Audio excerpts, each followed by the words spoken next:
நன்றி ஐயா, நன்றி ஐயா, நன்றி ஐயா. துதிக்கிறோம் துதிக்கிறோம் துதிக்கிறோம் துதிக்கிறோம் துதிக்கிறோம். நன்றி ஆண்டவரே, உமக்கு நன்றி ஐயா, நன்றி ராஜா, நன்றி அப்பா, நன்றி ஐயா, நன்றி ராஜா, நன்றி ராஜா, நன்றி ஆண்டவரே. உம்மை துதிக்கிறோம் துதிக்கிறோம் துதிக்கிறோம் துதிக்கிறோம் துதிக்கிறோம் துதிக்கிறோம். கிருபை இரக்கம் நிறைந்தவரே, ஜீவனின் அதிபதியே, ஜீவாதிபதியே, தேவாதி தேவனே, ராஜாதி ராஜாவே, கர்த்தராகிய இயேசு கிறிஸ்துவே, உம்முடைய அன்பிற்காய் ஸ்தோத்திரம், உம்முடைய கிருபைக்காய் ஸ்தோத்திரம், உம்முடைய இரக்கத்திற்காய் ஸ்தோத்திரம், நீர் பாராட்டின தயவுக்காய் ஸ்தோத்திரம். எங்கள் மத்தியிலே இருக்கிற எங்கள் தேவனாகிய கர்த்தாவே, உம்மை நன்றி கலந்த இருதயத்தோடு உம்மை நாங்கள் துதிக்கிறோம், உம்மை ஸ்தோத்திரிக்கிறோம். இந்த காலை வேளையிலே மீண்டுமாய் நாங்கள் உம்முடைய சமூகத்திலே வந்து தகப்பனே, உம்மை நாங்கள் கனப்படுத்த மகிமைப்படும். வானத்திலும் பூமியிலும் சகல அதிகாரங்களை படைத்த சர்வ வல்லமையுள்ள நாமமாகிய கர்த்தராகிய இயேசு கிறிஸ்துவின் நாமத்திலே கர்த்தாவே, நாங்கள் ஒன்று கூட தேவன் எங்களுக்கு இரக்கம் பாராட்டினீர். நன்றியை எங்களை காண்பவராய், எங்களை காப்பவராய், எங்களுக்காய் மரித்து உயிர்த்தெழுந்தவராய், ஜீவனின் அதிபதியாய், ஜீவ அப்பமாய், ஜீவ தண்ணீராய், ஜீவ நதியாய் இருப்பவரே உமக்கு நன்றி செலுத்தி. உன்னதமானவரே உமக்கு நன்றி அப்பா, உயர்ந்தவரே உமக்கு நன்றி அப்பா.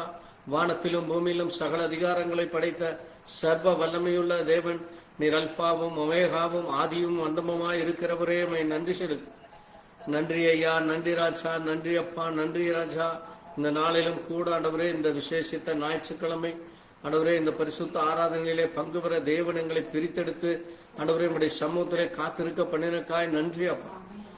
ஆண்டவரே, ஏதோ ஆண்டவரே நித்தம் உடைய சமூகத்திலே காத்திருக்கிற பிள்ளைகளாய் நாங்கள் காணப்பட நீர் எங்களை ஆண்டவரே உம்முடைய சமூகத்திலே வர அழைத்ததற்காய் நாங்கள் நன்றி செலுத்துகிறோம்.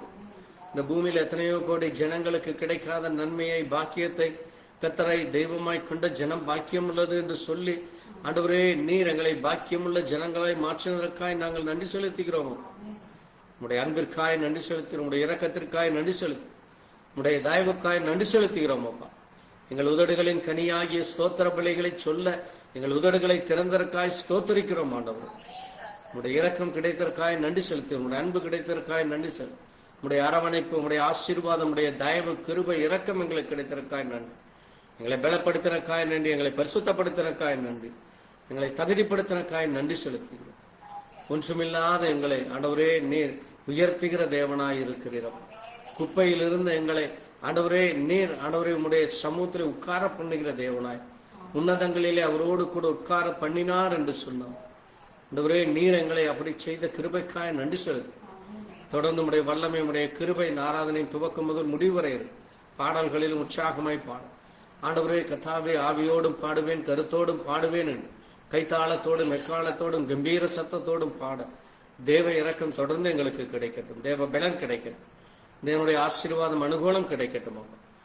ஆண்டவரே, உம்முடைய மகிமைப்படுத்துகிற நேரத்திலும், ஆராதிக்கிற நேரத்திலும், ஸ்தோத்திர பலியிடுகிற நேரத்திலும், துதிக்கிற நேரத்தில் எங்கள் உதடுகளை திறந்தருளும், எங்கள் செவிகளை திறந்தருளும். உம்முடைய சத்தத்தை கேட்கத்தக்கதாக எங்கள் உதடுகளையும் எங்கள் செவிகளையும் நீர் திறந்தருளும் அப்பா.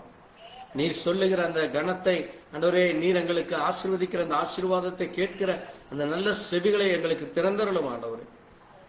எங்களை ஆண்டவரே, நாங்கள் உம்மை நோக்கி ஆண்டவரே நாங்கள் ஜெபிக்க வேண்டும், ஸ்தோத்தரிக்க வேண்டும், உம்மை மகிமைப்படுத்த வேண்டும். உம்மை ஸ்தோத்தரிக்கிறவன் மகிமைப்படுத்துகிறான் என்று சொன்னீரப்பா. நாங்கள் உம்மை மகிமைப்படுத்த வேண்டும். நீர் ஒருவரே மகிமைக்கு பாத்திரப்பா. எல்லா துதிக்கும் கணத்துக்கும் மகிமைக்கு பாத்திரராகி உம்மை மகிமைப்படுத்துகிற அந்த உதடுகளை கொடுத்திருக்காய் நன்றி, வாய்களை திறந்தற்காய் நன்றி செலுத்துகிறோம் அப்பா. தொடர்ந்து உம்முடைய இரக்கம் கிடைக்கட்டும், துவக்கம் முதல் முடிவரை உம்முடைய பிரசன்னம் இறங்கட்டும். வார்த்தைகள் மூலமாய் பேசுகிற தேவன், வார்த்தையின் அப்பத்தை புசிக்கத்தக்கதாய் ஆயத்தப்பட எங்களை கிருபை செய்யும், வழி நடத்தும். எல்லாவற்றையும் இயேசு கிறிஸ்துவினுடைய பரிசுத்த நாமத்திலே ஆமென். கர்த்தர் தாமே எங்கள் ஒவ்வொருவரையும் ஆசீர்வதிப்பாராக. ஆண்டவர் நாமத்திற்கு மகிமை உண்டாகும்படியாக நாம் இந்த நேரத்திலே தேவனை மகிமைப்படுத்தும் வண்ணமாக, தேவநாம மகிமைக்காக இந்த நேரத்திலே பாட்டு புத்தகத்திலே பரிசுத்தர் கூட்டம் நடுவில் ஜொலித்திடும் சுத்த ஜோதியே, அரூபியே, இவ்வேளையில் அடியார் நெஞ்சம் வாரீரோ என்கிற பாடலை பாடி நாம் கர்த்தரை மகிமைப்படுத்தலாம். பரிசுத்தர் கூட்டம் நடுவில் 830வது பாடல். பரிசுத்த கூட்டம் நடுவில் துளி தேடும் சுத்த ஜோதியே ஆரூபியே யுவேலையில் ஆடிய நெஞ்சம் மாறீரோ ஆரூபியே யுவேலையில் ஆடிய நெஞ்சம் மாறீரோ பரிசுத்த கூட்டம் நடுவில் சொல்லி தீடும் சுத்த ஜோதியே ஆரூபியே யுவேலையில் ஆடிய நெஞ்சம் மாறீரோ மீன் கேட்டால் பாம்பை அடுப்பாருண்டோ கழுத்தின் கொடுக்கும் பெற்றோருண்டோ மீன் கேட்டால் பாம்பை கொடுப்பாருண்டோ கழுத்தின் கொடுக்கும் பெற்றோருண்டோ பொல்லாத கூட செய்கிறார் நகட்டி நலமருள்வா பொல்லாத கூட செய்கிறார் நகட்டி நலமருள்வா பரிசுத்த கூட்டம் நடுவில் ஒளி தேடும் சுத்த ஜோதியே ஆரூபியே யுவேலையில் ஆடி நெஞ்சம் மாறீரோ சுத்தம் விரும்பும் சுத்த ஜோதியே விரும்பா அசுத்தம் யாவும் நீக்குமே சுத்தம் விரும்பும் சுத்த ஜோதியே விரும்பா அசுத்தம் யாவும் நீக்குமே பாவி நீச பாவினானையா தேவா இரக்கம் செய்ய மாட்டீரோ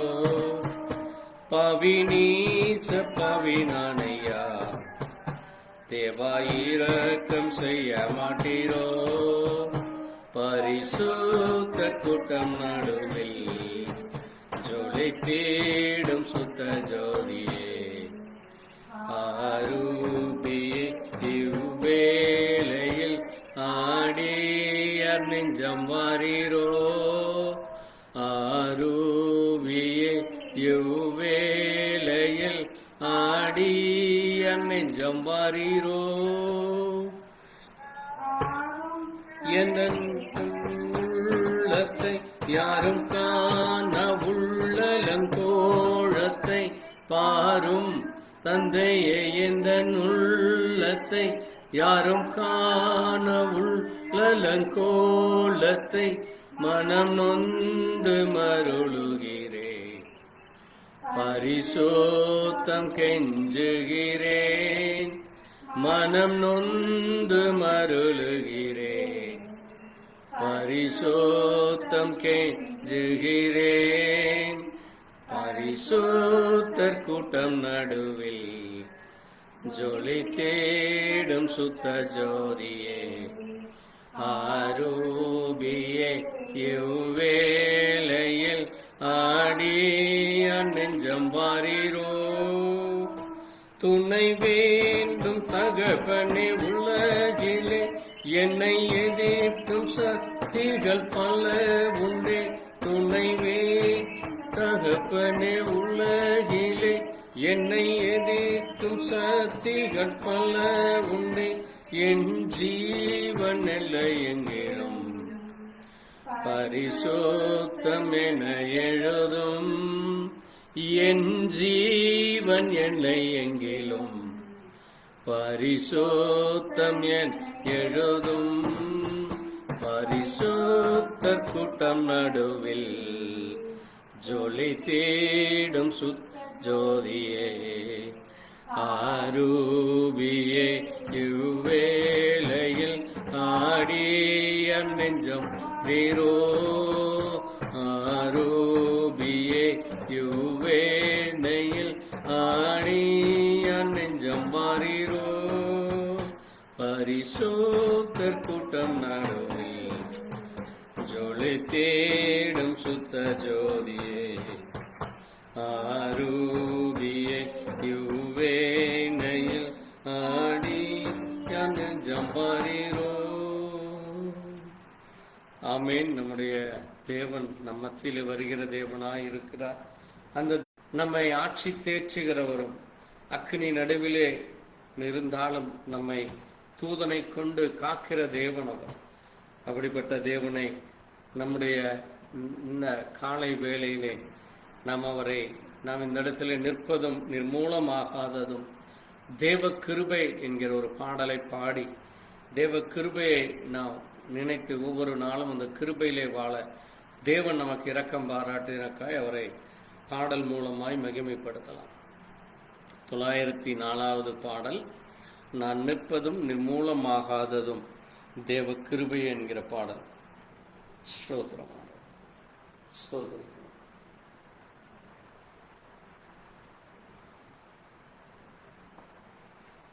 நான் நிற்பதும் நிர்மூலமாகாததும் தேவ கிருபையே, நான் உயிருடன் சுகமுடன் இருப்பதும் கிருபையே, நான் நிற்பதும் நிர்மூலமாகாததும் தேவ கிருபையே, நான் உயிருடன் சுகமுடன் இருப்பதும் கிருபையே.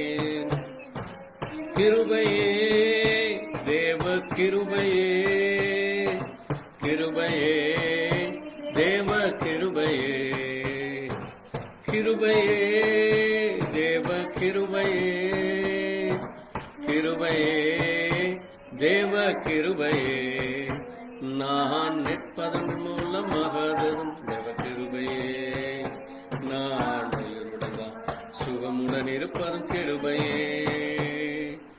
காலையில் எழுவதும் கர்த்தரை துதிப்பதும், காலையில் எழுவதும் கர்த்தரை துதிப்பதும், மாலையில் குடன் இல்லம் வருவதும் கிருபையே, மாலையில் காப்புடன் இல்லம் வருவதும் கிருபையே. போக்கிலும் வரத்திலும் தொலைதூர பயணத்திலும், போக்கிலும் வரத்திலும் தொலைதூர பயணத்திலும், பாதம் கல்லிலே இடராமல் காப்பதும் கிருபையே, பாதம் கல்லிலே இடராமல் காப்பதும் கிருபையே.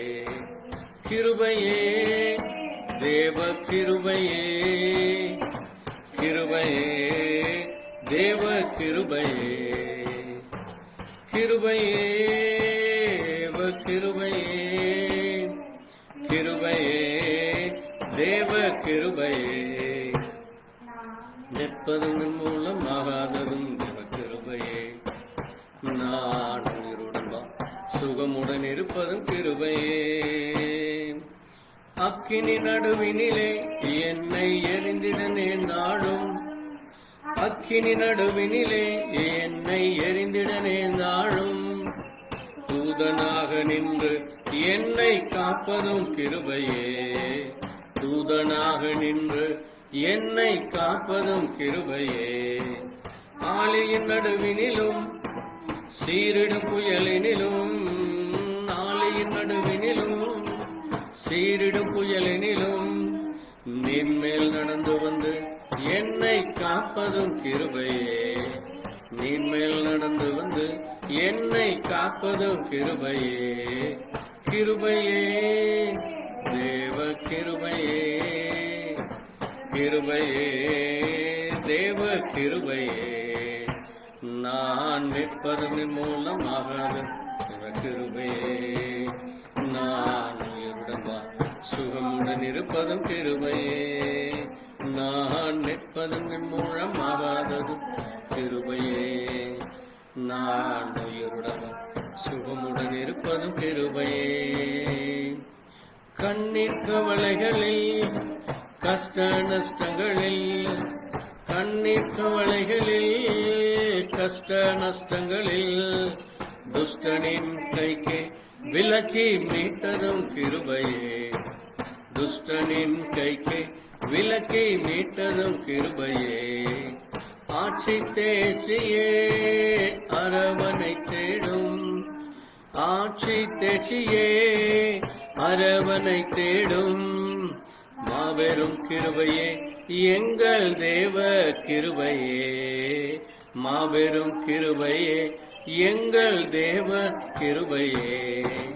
கிருபையே தேவ கிருபையே கிருபையே தேவ கிருபையே நான் நிற்பதன் மூலமான கிருபையே நான் உயிருடன் வாழ் சுகமுடன் இருப்பதும் கிருபையே நான் நிற்பதன் மூலமாக கிருபையே நான் உயிருடன் வாழ் சுகமுடன் இருப்பதும் கிருபையே நான் நிற்பதன் மூலமாகாதது கிருபையே நான் உயிருடன் வாழ் சுகமுடன் இருப்பதும் கிருபையே. ஆமென். நாம் ஒவ்வொரு நாளும் நிற்பதும் நிர்மூலமாகாமல் இருப்பதும் தேவ கிருபை. அந்த கிருபை நிறைந்த தேவன். அவருடைய அன்பு பெரியது, அவருடைய இரக்கம் பெரியது, அவருடைய கிருபை பெரியது, அவருடைய தயவும் பெரியது. அப்படிப்பட்ட தேவனுக்கு நன்றி சொல்லும் விதமாய் இந்த மாதத்திலே இந்த 12 நாட்கள் நம்மை கனிமணி போல காத்த தேவன். அவர் நம்மை காண்பவராய் காப்பவராய் நம்மை வழிநடத்துபவருமாக இருக்கிறார். அப்படிப்பட்ட மகிமையின் தேவனுக்கு, உன்னத தேவனுக்கு நன்றி கலந்த இருதயத்தோடு அவருடைய சமூகத்திலே நம்மை தாழ்த்தி தேவ பிரசன்னம் தொடர்ந்து நமக்கு கிடைக்கும்படியாக நம்ம இந்த வேளையிலே தேவ சமூகத்திலே ஒப்பு கொடுத்து இந்த ஆராதனைக்காய் ஜெபிக்கலாம். ஸ்தோத்திரிக்கிறோம் ஸ்தோத்திரிக்கிறோம் ஸ்தோத்திரம். ஆமாண்டவரே உமக்கு நன்றி ஐயா, நன்றி ராஜா. ஆமென். துதிக்கிறோம் துதிக்கிறோம் துதிக்கிறோம் ஐயா, அம்மை ஸ்தோத்திரிக்கிறோம், மகிமைப்படுத்துகிறோம். நன்றி ஆண்டவரே, நன்றி அப்பா. ஸ்தோத்திரம் ஸ்தோத்திரம் ஸ்தோத்திரம் அப்பா.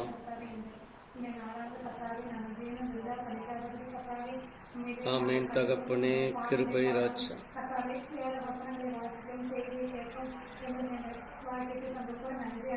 ஆண்டவரே நன்றி நன்றி அப்பா. ஆமென் ஆமென் அப்பா. நன்றி ராஜா, நன்றி ஐயா. ஸ்தோத்திரம் ஸ்தோத்திரம் ஆண்டவரே, ஸ்தோத்திரம் அப்பா. ஆமென் ஆமென். நன்றி ராஜா, நன்றி ஐயா. கிருபை கிருபை ஆண்டவரே, கிருபை அப்பா. ஆமென். ஸ்தோத்திரம் ஸ்தோத்திரம் ஆண்டவரே.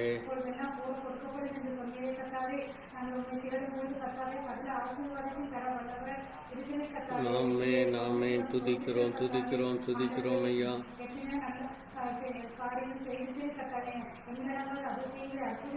ஆமென் தகப்பனே, நன்றி அப்பா. ஸ்தோத்திரிக்கிறோம் துதிக்கிறோம் துதிக்கிறோம். ஆமென் ஆமென் அப்பா. ஆமென் இயேசுவே, நன்றி நன்றி ஐயா. ஆமென் ஆமென் இயேசுவே. ஸ்தோத்திரம் ஸ்தோத்திரம் அப்பா. கிருபை கிருபை அப்பா. ஆமென் ஆமென்.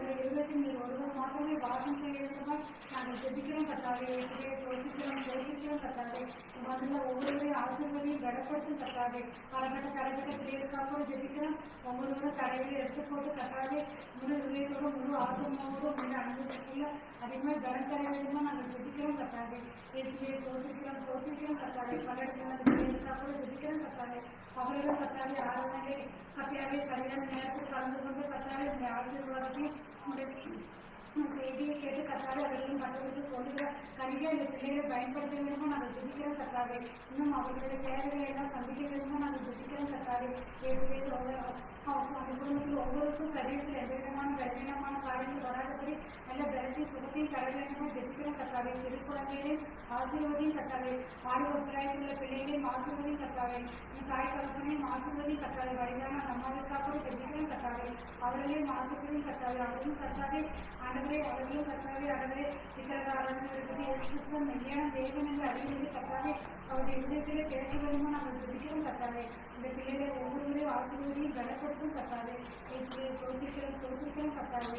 இன்னும் கத்தாவே ஒவ்வொருவரையும் ஆசீர்வதியும் பலப்பட்டு இன்னைக்கு நடக்கிற சபைகளுக்கு ஒவ்வொரு இடங்களிலும் கத்தாவே ஆண்டவரே இது ஒருவர் தான் மெய்யான தேவன் என்று அறிவிக்கும் நாங்கள் ஜெபிக்கிறோம் கத்தாவே.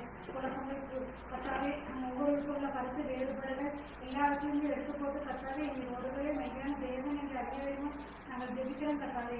சோதிக்கிறோம் கத்தாவே. எந்த நோக்கியும் சண்டை சச்சரவுகள் வீணான குழப்பங்கள் காரியங்கள் எழுந்து கொண்டிருக்கிறது. ஆமாண்டவரே இரக்கமா இயேசுவே இரக்கம்.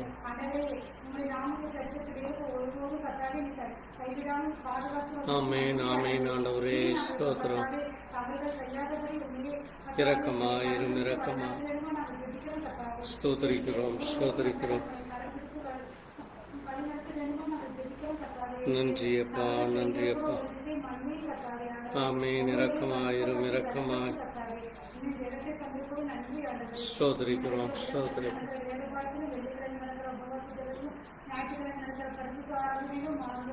கிருபை கிருபை ராஜா. நன்றி ராஜா நன்றி அப்பா. ஆமென் ஆமென் அப்பா. இரக்கமாயிரும் இரக்கம். ஸ்தோத்திரம் ஸ்தோத்திரம் ஆண்டவரே.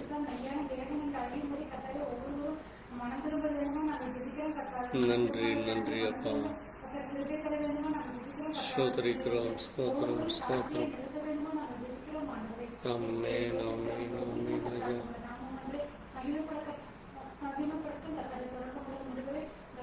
ஆமென் ஆமென் இயேசுவே ஸ்தோத்திரம். ஆமென். தேவன் நம் ஜெபத்தை கேட்டதற்காக ஸ்தோத்திரிப்போம் ஸ்தோத்திரிக்கிறோம் ஸ்தோத்திரிக்கிறோம் துதிக்கிறோம் துதிக்கிறோம் துதிக்கிறோம். நாம் எழுந்து நின்று கர்த்தரை ஆராதிக்கும் நம்ம பாடலை பாடி தொடர்ந்து தேவ பிரசன்னத்திலே நாம் நிரம்பலாம். 486வது ராஜாவும் பிரசன்னம் போதும். ராஜாவும் பிரசன்னம் போதுமையா, எப்போதும் எனக்கு போதுமையா. ராஜா உம் பிரசன்னம் போதுமையா, எப்போதும் எனக்கு போதுமையா. பிரசன்னம் பிரசன்னம் தேவ பிரசன்னம். பிரசன்னம் பிரசன்னம் தேவ பிரசன்னம். ராஜா உம் பிரசன்னம் போதுமையா, எப்போதும் எனக்கு போதுமையா. அதிகாலமே தேடுகிறேன், அதிகாலமே தேடுகிறேன், ஆர்வமுடன் நாடுகிறேன், ஆர்வமுடன் நாடுகிறேன். ராஜா உம் பிரசன்னம் போதுமையா, எப்போதும் எனக்கு போதுமையா. துதியினிலே வாழ்பவரே, துதியினிலே வாழ்பவரே, துணையாளரே என் மணவாளரே, துணையாளரே என் மணவாளனே. ராஜா உம் பிரசன்னம் போதுமையா, எப்போதும் போதுமையா. ராஜா உம் பிரசன்னம் போதுமையா, எப்போதும் எனக்கு போதுமையா. பிரசன்னம் பிரசன்னம் தேவ பிரசன்னம். பிரசன்னம் பிரசன்னம் தேவ பிரசன்னம். கரம் பிடித்த நாயகரே, கரம் பிடித்த நாயகரே, கைவிடாத தூயவரே, கைவிடாத தூயவரே. பிரசன்னம் பிரசன்னம் தேவ பிரசன்னம். பிரசன்னம் பிரசன்னம் தேவ பிரசன்னம். அநாதி தேவன் அடைக்கலமே, அநாதி தேவன் அடைக்கலமே, அவர் புயங்கள் ஆதாரமே, அவர் புயங்கள் ஆதாரமே. பிரசன்னம் பிரசன்னம் தேவ பிரசன்னம்.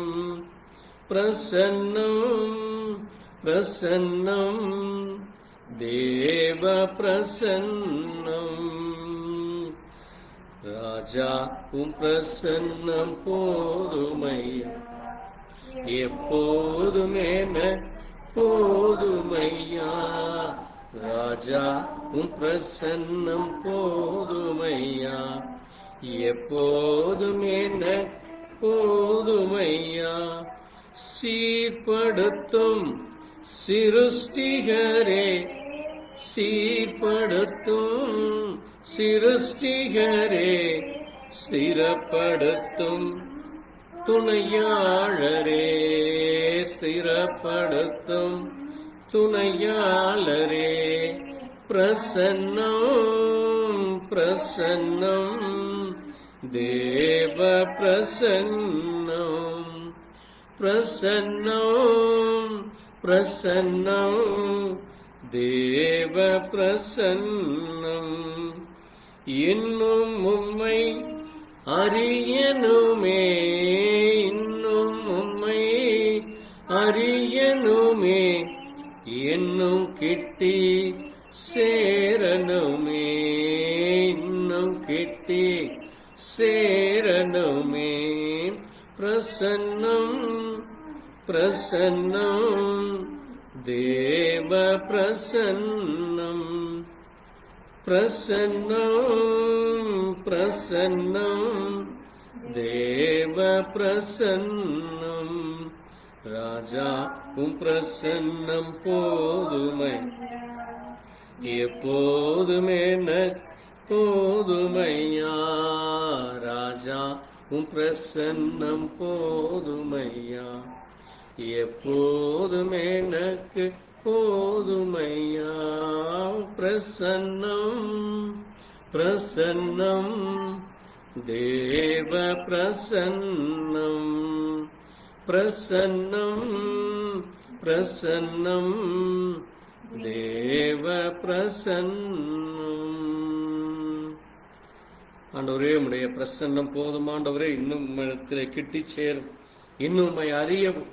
நீர் யார் என்றும் உம்முடைய வார்த்தை என்ன என்றும் அது எவ்வளவு வல்லமை உள்ளது, எவ்வளவு அதிசயமானது, எவ்வளவு ஆசீர்வாதம், அது எவ்விதமாய் எங்களை நித்தம் நடத்துகிறது, அது எப்படி உம்முடைய சித்தத்தை நிறைவேற்றுகிறது, எப்படி உம்முடைய வசனத்தினால் நீர் எங்களை ஆற்றுகிறீர், தேற்றுகிறீர், உம்முடைய சமூகம் எங்களுக்கு முன் செல்லுகிறது என்றும்.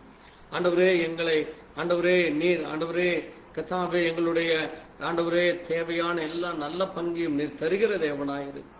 எங்களுக்கு ஆண்டவரே அருமையான போதகராய் இருக்கிறீர், எங்களை வழிகாட்டியாய் இருக்கிறீர், எங்களை வாழ வைப்பவராய் இருக்கிறீர், எங்களுக்கு பலத்தை தருகிறீர், சுகத்தை தருகிறீர், பத்திரத்தை தருகிறீர், பாதுகாப்பை தருகிறீர், எங்களை நேசிக்கிறீர், எங்களை அன்பு கூறுகிறீர், எங்களை அரவணைக்கிறீர், எங்களை ஆட்சி தேற்றுகிறீர். அப்பா ஒரே இதை நாங்கள் ஒவ்வொரு நாளும் மறவாதபடி, எங்களை மறவாத தேவனை நாங்களும் மறந்து போகாதபடி, எங்கள் சுய இச்சையிலே சுய பலத்திலோ வாழாதபடி, தேவனை சார்ந்திருக்கிறவர்களாய், தேவனை முற்றிலுமாய் ஆண்டவரே தேவனுக்கென்று முழுவதும் எங்களை ஒப்புக் கொடுக்கிற பிள்ளைகளாய், தேவனுக்கென்று ஆண்டவரே எங்களை ஆண்டவரை சர்வாங்க தகன பலியை ஒப்புக் கொடுக்கிற அப்படிப்பட்ட ஒரு பிள்ளைகளையே நீர் விரும்புகிறீரப்பா.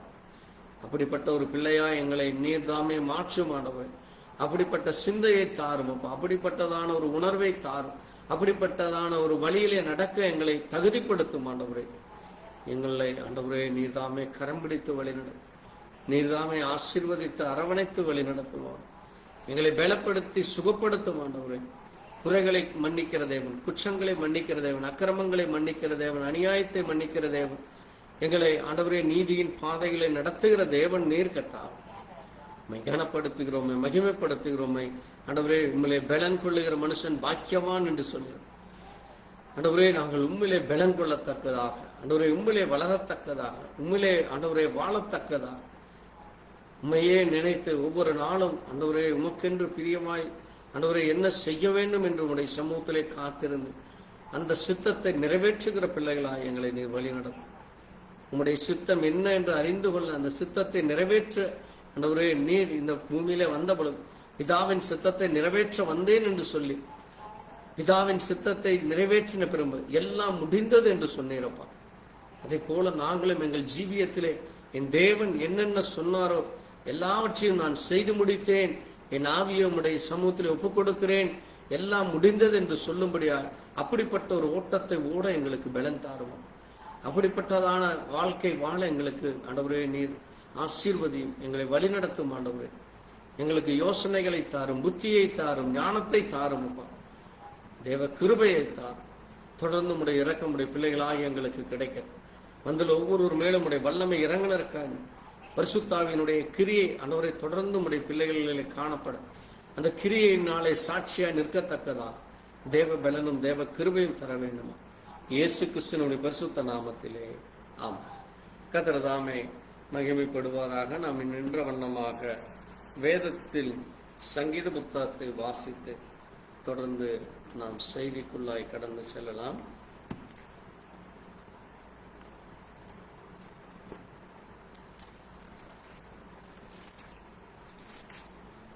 சங்கீதம்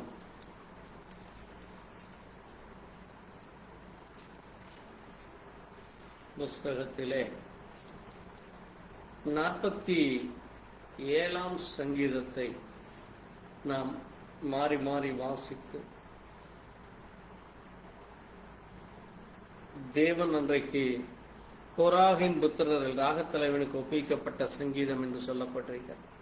சங்கீதத்தை நாம் மாறி மாறி வாசிக்கலாம். சங்கீத புத்தகம் 47ஆம் சகல ஜனங்களே கைகொட்டி தேவனுக்கு முன்பாக கம்பீர சத்தமாய் ஆர்ப்பரியுங்கள்.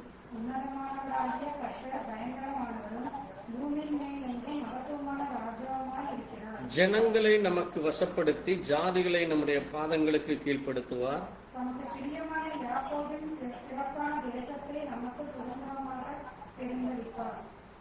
தேவன் ஆர்ப்பரிப்போடும் கர்த்தர் எக்கால சத்தத்தோடும் உயர எழுந்தருளினார்.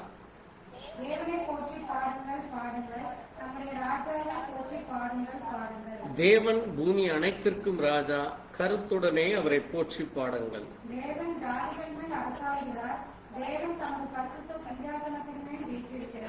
ஜனங்களின் பிரபுக்கள் ஆபிரகாமின் தேவனுடைய ஜனங்களாக சேர்க்கப்படுகிறார்கள்.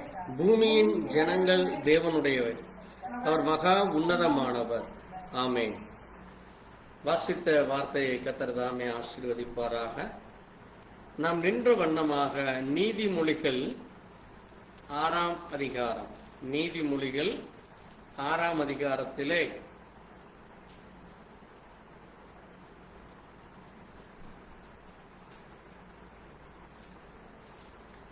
6ஆம் வசனம் முதல்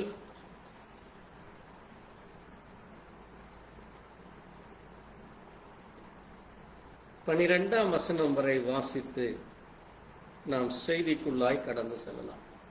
நீதிமொழிகள் 6ஆம் அதிகாரம் 6ஆம் வசனம் முதல் வாசிப்போம்.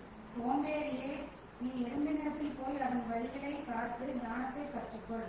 அதற்கு பிரபுவும் தலைவனும் அதிகாரியும் இல்லாதிருந்தும் கோடை காலத்தில் தனக்கு ஆகாரத்தை சம்பாதித்து அறுப்பு காலத்தில் தனக்கு தானியத்தை சேர்த்து வைக்கும். சோம்பேறியை, நீ எவ்வளவு நேரம் படுத்திருப்பாய்? எப்பொழுது உன் தூக்கத்தை விட்டு எழுந்திருப்பாய்? இன்னும் கொஞ்சம் தூங்கட்டும், இன்னும் கொஞ்சம் உறங்கட்டும், இன்னும் கொஞ்சம் கைமுறைக்கு கொண்டு நித்திரை செய்யட்டும் என்பாயோ? உன் தரித்திரம் வழிபோவனை போலவும் உன் வறுமை ஆயுதம் அடைத்த மனிதனை போலவும் வரும். ஏரியாவின் மனுஷனாகிய ஒரு உன்மார்க்கின் ஆகாரியம் பேசி திரிகிறான். நாம் நின்ற வண்ணமாக வாசித்த வார்த்தைகளுக்காக நன்றி சொல்லி கர்த்தருடைய சமூகத்தில் நம்மை தாழ்த்தி ஜெபிக்கலாம்.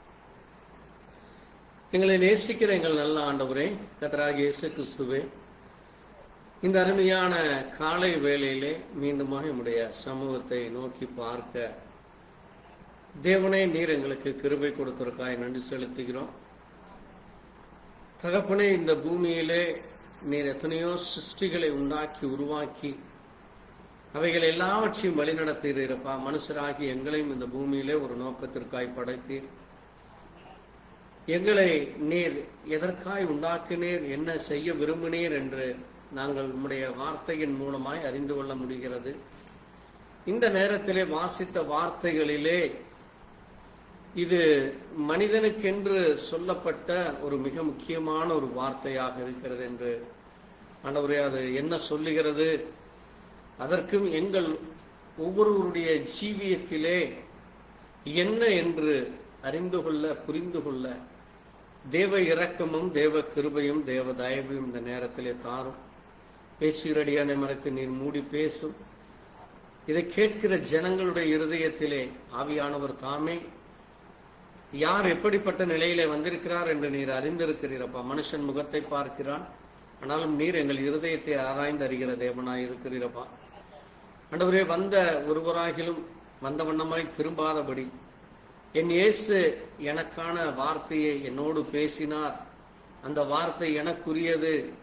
நான் எப்படி இருந்தேன், இனி எப்படி வாழ வேண்டும், அல்லது எப்படி சோர்ந்திருந்தேன், எனக்கு தேவன் உற்சாகத்தை கொடுத்தார், அல்லது நான் எவ்வளமாய் சோம்பேறியாய் அலைந்து திரிந்தேன், அல்லது தேவனை குறித்து அக்கறை இல்லாமல் இருந்தேன், அல்லது என் ஜீவியம் எப்படிப்பட்ட ஒரு துர்நாற்றம் உள்ள ஜீவியமாய் இருந்தது, என் தேவன் அதை சுகந்த வாசனையாய் மாற்றினார் என்று சொல்லத்தக்கதா ஒவ்வொருவருடைய ஜீவியமும் இந்த வார்த்தையின் மூலமாய் நீர் மாற்ற வல்லவராய் இருக்கிறீர். நீரே அந்த வார்த்தையாய் இருக்கிறீர் என்று நாங்கள் விசுவாசிக்கிறோம். அந்த வார்த்தை நீர் என்று யார் விசுவாசிக்கிறார்களோ அவர்கள் உம்முடைய பிள்ளைகள் என்று நாங்கள் விசுவாசிக்கிறோம். அவர்கள் மட்டுமே உம்முடைய பிள்ளைகள் அப்பா.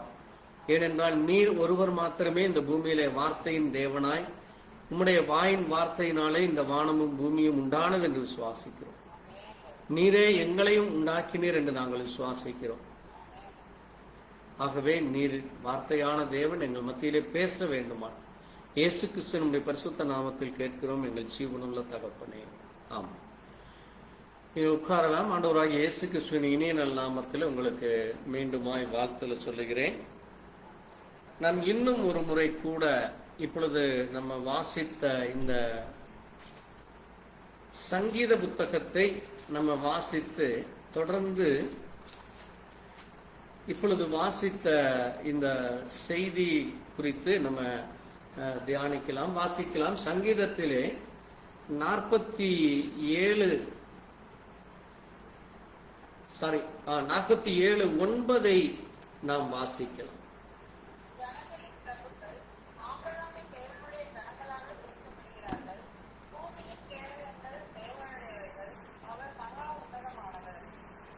ஸ்தோத்திரம். யாராமாம்? ஜனங்களின் பிரபுக்கள்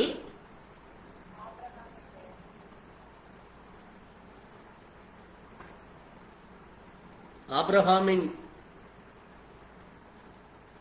தேவனுடைய ஜனங்களாக சேர்க்கப்படுவார். இது ஒரு மகிமையான ஒரு காரியம். ஆமென். யார் இந்த ஜனங்கள்?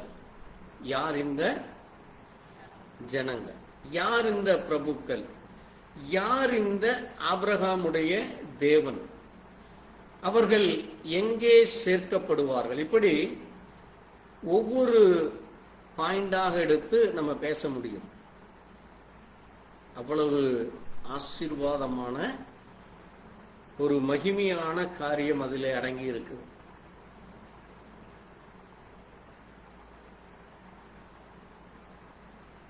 பொதுவா இந்த செய்தி எங்க கொடுக்கப்படலாம் என்றால் மரண வீட்டிலே கொடுக்க செய்தி. எங்க கொடுக்க வேண்டிய செய்தி? மரித்து போன ஜனங்கள் துக்கத்தோடு இருக்கிற பொழுது அந்த ஜனங்கள் அவர்கள் தேவனுடைய பிள்ளைகளாக இருக்கிற பொழுது அவர்கள் எப்படி தேவனுடைய ஜனங்கள் என்று சொல்லப்படுவார்கள்? இந்த பிரபுக்கள் யார்? ஆபிரகாம் எங்கே இருக்கிறார்? ஆபிரகாமுடைய தேவன் யார்? அப்படியானால் ஆபிரகாம் இருக்கிற இடத்திலே இந்த ஜனங்களும் என்ன செய்யப்படுவார்களாமாம்? சேர்க்கப்படுவார்கள். பாருங்க, அது எவ்வளவு ஒரு குளோரியஸ், ஒரு மகிமையான, ஒரு உன்னதமான ஒரு செய்தி. அதற்கு சித்தமானால் அதை நம்ம சிந்திக்கலாம், அதை குறித்து நம்ம பேச போகிறோம். ஏனென்றா நான் என்ன சொல்ல வருகிறேன் என்றால், ஒரு சபை யாருடையது? தேவனுடையது.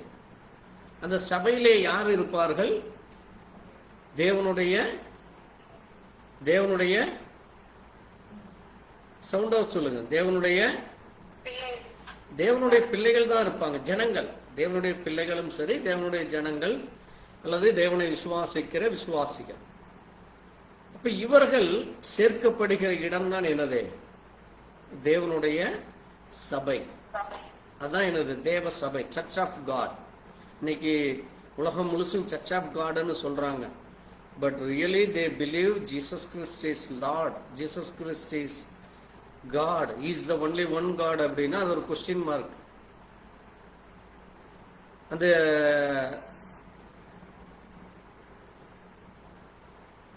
தேவ சபை என்று சொல்லுகிற, சர்ச் ஆஃப் காட் என்று சொல்லுகிறவருடைய டாக்டரின் ட்ரினிட்டி பேஸில் போயிடுச்சு இன்னைக்கு. அதுதான் ஒரு பெரிய பரிதாபமான நிலை.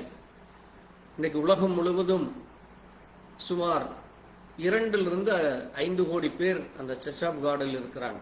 அது நிறைய கிளைகள் இருக்கிறது. பெண்டகோஸ்டே அடிப்படையில் இருக்கிற ஒரு நல்ல ஒரு வல்லமையான சபை, நல்ல ஒரு பவர்ஃபுல் பிரேயர் இருக்கிற இடம். அது மட்டுமல்ல, ஊழியம் என்றால் அவர்கள் அவ்வளவு வாஞ்சையோடு செய்கிறவர்கள். சண்டே மிஸ் பண்ணவே மாட்டாங்க ஆராதனைக்கு. அப்படிப்பட்ட ஜனங்கள். ஆனால் என்ன காரியத்தில் இல்லை, ஒன் காட் ஃபெய்த்தில் இல்லை. அது மட்டுமல்ல, சில காரியங்கள் கம்யூனியன்ல நம்முடைய விசுவாசத்திற்கும் அவருடைய விசுவாசத்திற்கும் வித்தியாசம் இருக்கு. தீர்க்கதரிசி அவர்கள் ஏற்றுக்கொள்ள மாட்டார்கள். இப்படி அநேக காரியங்களை சொல்லிக் கொண்டு போகலாம். ஆனால் பெயர் என்னது? சர்ச் ஆஃப் காட், தேவனுடைய சபை என்று வைத்திருக்கிறார். ஆனால் நம்ம ஒரு உண்மையான தேவனுடைய சபை எப்படி இருக்க வேண்டும்? அவர்கள் எப்படிப்பட்ட ஒரு விஸ்டம் பீப்புள், எப்படிப்பட்ட ஒரு ஞானமுள்ள பிள்ளைகள், எப்படிப்பட்ட ஞானமுள்ள இருக்கு. தேவ ஞானம் இருக்க வேண்டும் சபையில. மனுஷ ஞானம் அல்ல, அல்லது யாரோ சொல்லி கொடுத்து அல்லது படிச்சு வருகிற ஞானம் அல்ல. It's based on the revolution.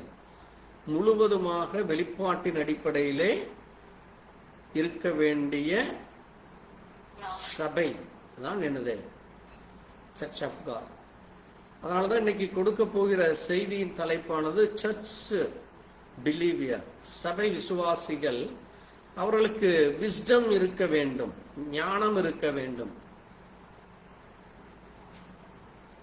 கர்த்தருக்கு சித்தமானால் நான் அதை ஒரு 2 அல்லது 3 வாரங்கள் கொடுக்க விரும்புகிறேன் தொடர்ச்சியாக. கடந்த 3-4 வாரமாக ஜெபத்தை குறித்து நம்ம தியானித்தோம். நான் கடைசியா போன வாரம் கூட சொன்னேன், ஒரு 1000 பிரேயர் ரிக்வெஸ்ட் இருக்கு. அந்த பிரேயர் ரிக்வெஸ்ட் என்னன்னு சொல்லி நம்ம தியானிக்கலான்னு. அது நான் எப்படி அதை சேஞ்ச் பண்ண விரும்புறேன்னா, வெள்ளிக்கிழமை நம்ம அந்த கண்டினியூ பிரேயர் நம்ம செய்கிற பொழுது நீங்க வந்தீங்கன்னா அதைய குறித்து நம்ம தியானிக்கலாம். ஏன்னா பிரேயர் என்பது அது ஒரு உபவாசத்தோடு ஒரு தாழ்மையோடு ஜபத்தை குறித்தான காரியங்களை கேட்க அது நல்லா இருக்கும். அதனாலதான் நிறைய இடங்களை பார்த்தீங்கன்னா ஃபுல் நைட் பிரேயர் வைக்கிறாங்க. இரவு 10 மணிக்கு ஆரம்பிச்சு விடியற் காலை 4 மணி வரைக்கும் ஃபுல் நைட் பிரேயர் நடத்துறாங்க. நம்ம ஒரு 2 மணி நேரமாவது, ஒரு 1 மணி நேரம் 2 மணி நேரம் தேவ சமூகத்தில் நம்ம காத்திருந்து நம்ம தியானத்தோட ஜபத்தை செய்து பிறகு செய்திக்கு ஒரு 1/2 மணி நேரம் 1/4 மணி நேரம் செய்திக்கென்று நம்ம கொடுக்கிறப்போ அந்த ஒரு ஜபம் எப்படிப்பட்டதா இருக்கும், அந்த ஜபத்தின் வல்லமை என்ன, அந்த ஜபம் என்னென்ன செய்தது, இயேசு கிறிஸ்து எப்படி ஜபித்தார், எப்படி நமக்கு ஜபம் பண்ண சொன்னார், இப்படி அநேக காரியங்கள் இருக்கிறது. அதை குறித்து நம்ம அந்த வெள்ளிக்கிழமை வச்சுக்கலாம்னு பார்க்குறோம். அதே மாதிரி இந்த பைபிள் ஸ்டடி என்பது அது நம்ம புதன்கிழமை வச்சிருக்கிறோம். அதையும் நம்ம தவற விடாம யாரெல்லாம் உங்களுக்கு டைம் இருக்கோ கண்டிப்பா உட்காருங்க. ஒருத்தர் உட்கார்ந்தாலும் ஒரு குடும்பத்தில் ஒரு ஆள் 2 பேர் உட்கார்ந்தீங்கனாலும் உங்களுக்கு ஒரு பிளஸ்ஸிங் தான். சின்ன வயசு பிள்ளைகள் எல்லாம் உட்கார வச்சு பழகுனீங்கன்னா தான் அவங்க சின்ன வயசுல இருந்தே வேதத்தை கற்றுக்கொள்ள முடியும். நம்ம அவங்கள ஃப்ரீயா விட்டோம்னா இன்னைக்கு உலகம் மிக கேவலமான முறையிலே, கொடூரமான முறையிலே போய்கொண்டிருக்கிறது. பிள்ளைகள் வெகு சீக்கிரத்திலே தேவனை விட்டு வழி விலகி போகிற சூழ்நிலைகள் நம்மை சுற்றி நடந்து கொண்டிருக்கிறது. மிக கொடூரமா இருக்கு, பயங்கரமா இருக்கு சொல்ல போனா. ஏனென்றால் சாத்தானுடைய முடிவு காலம் நெருங்கி விட்டதால அவன் எப்பொழுது எவனை விழுங்கலாமோ என்று இப்ப என்ன ஆயிட்டு இருக்கிற, அதிகரிச்சு கொண்டு ஒரு சின்ன விஷயத்துல உங்களை தட்டி விட்டு போயிட்டே இருப்போம். ஆனா நம்ம மிக ஜாக்கிரதையாக கவனமாக முடிந்தவரை தேவ சமூகத்துல நம்ம ஒன்றும் அந்த ஃபுல் டே நம்ம எடுக்கிறது இல்லை. அநேக சர்ச்சுகள்ல பாத்தீங்கன்னா ஃபுல் டே பண்றாங்க. தினசரி காலையில ஒரு 10 மணிக்கு ஆரம்பிச்சாங்கன்னா சாயங்காலம் 4 மணி வரைக்கும் ரெகுலர் பிரேயர் நடக்கிற சர்ச்சுக்கு எத்தனையோ சர்ச்சுக்கு இருக்கு. நம்ம எல்லாருமே வேலைக்கு போற ஆளுங்க இருக்கிறதுனால நம்ம என்ன செய்கிறோம்னா, வாரத்தில் ஒரு சண்டே ஒரு 2 hours, அதே மாதிரி புதன்கிழமை ஒரு 1.5 மணி நேரம், வெள்ளிக்கிழமை 1.5 மணி நேரம், இப்படி தான் நம்ம ஸ்டார்ட் பண்ணிக்கிறோம். ஏன்னா குடும்பம் இருக்கு, அவங்களுக்கான பண தேவைகள் எல்லாமே சந்திக்கப்பட வேண்டும் என்கிறதுக்காக நம்ம அதை பண்றோம். அப்போ அதையும் நம்ம மிஸ் பண்ணாம இருங்கன்னு நான் உங்களுக்கு திரும்ப திரும்ப அதை நினைவுபடுத்திட்டே இருக்கிறேன். ஏனென்றால் நம்ம வாழ்க்கை எப்பொழுது முடியும்னு தெரியாது, நாளைக்கு காலையில நம்ம இருப்போமான்னு தெரியாது.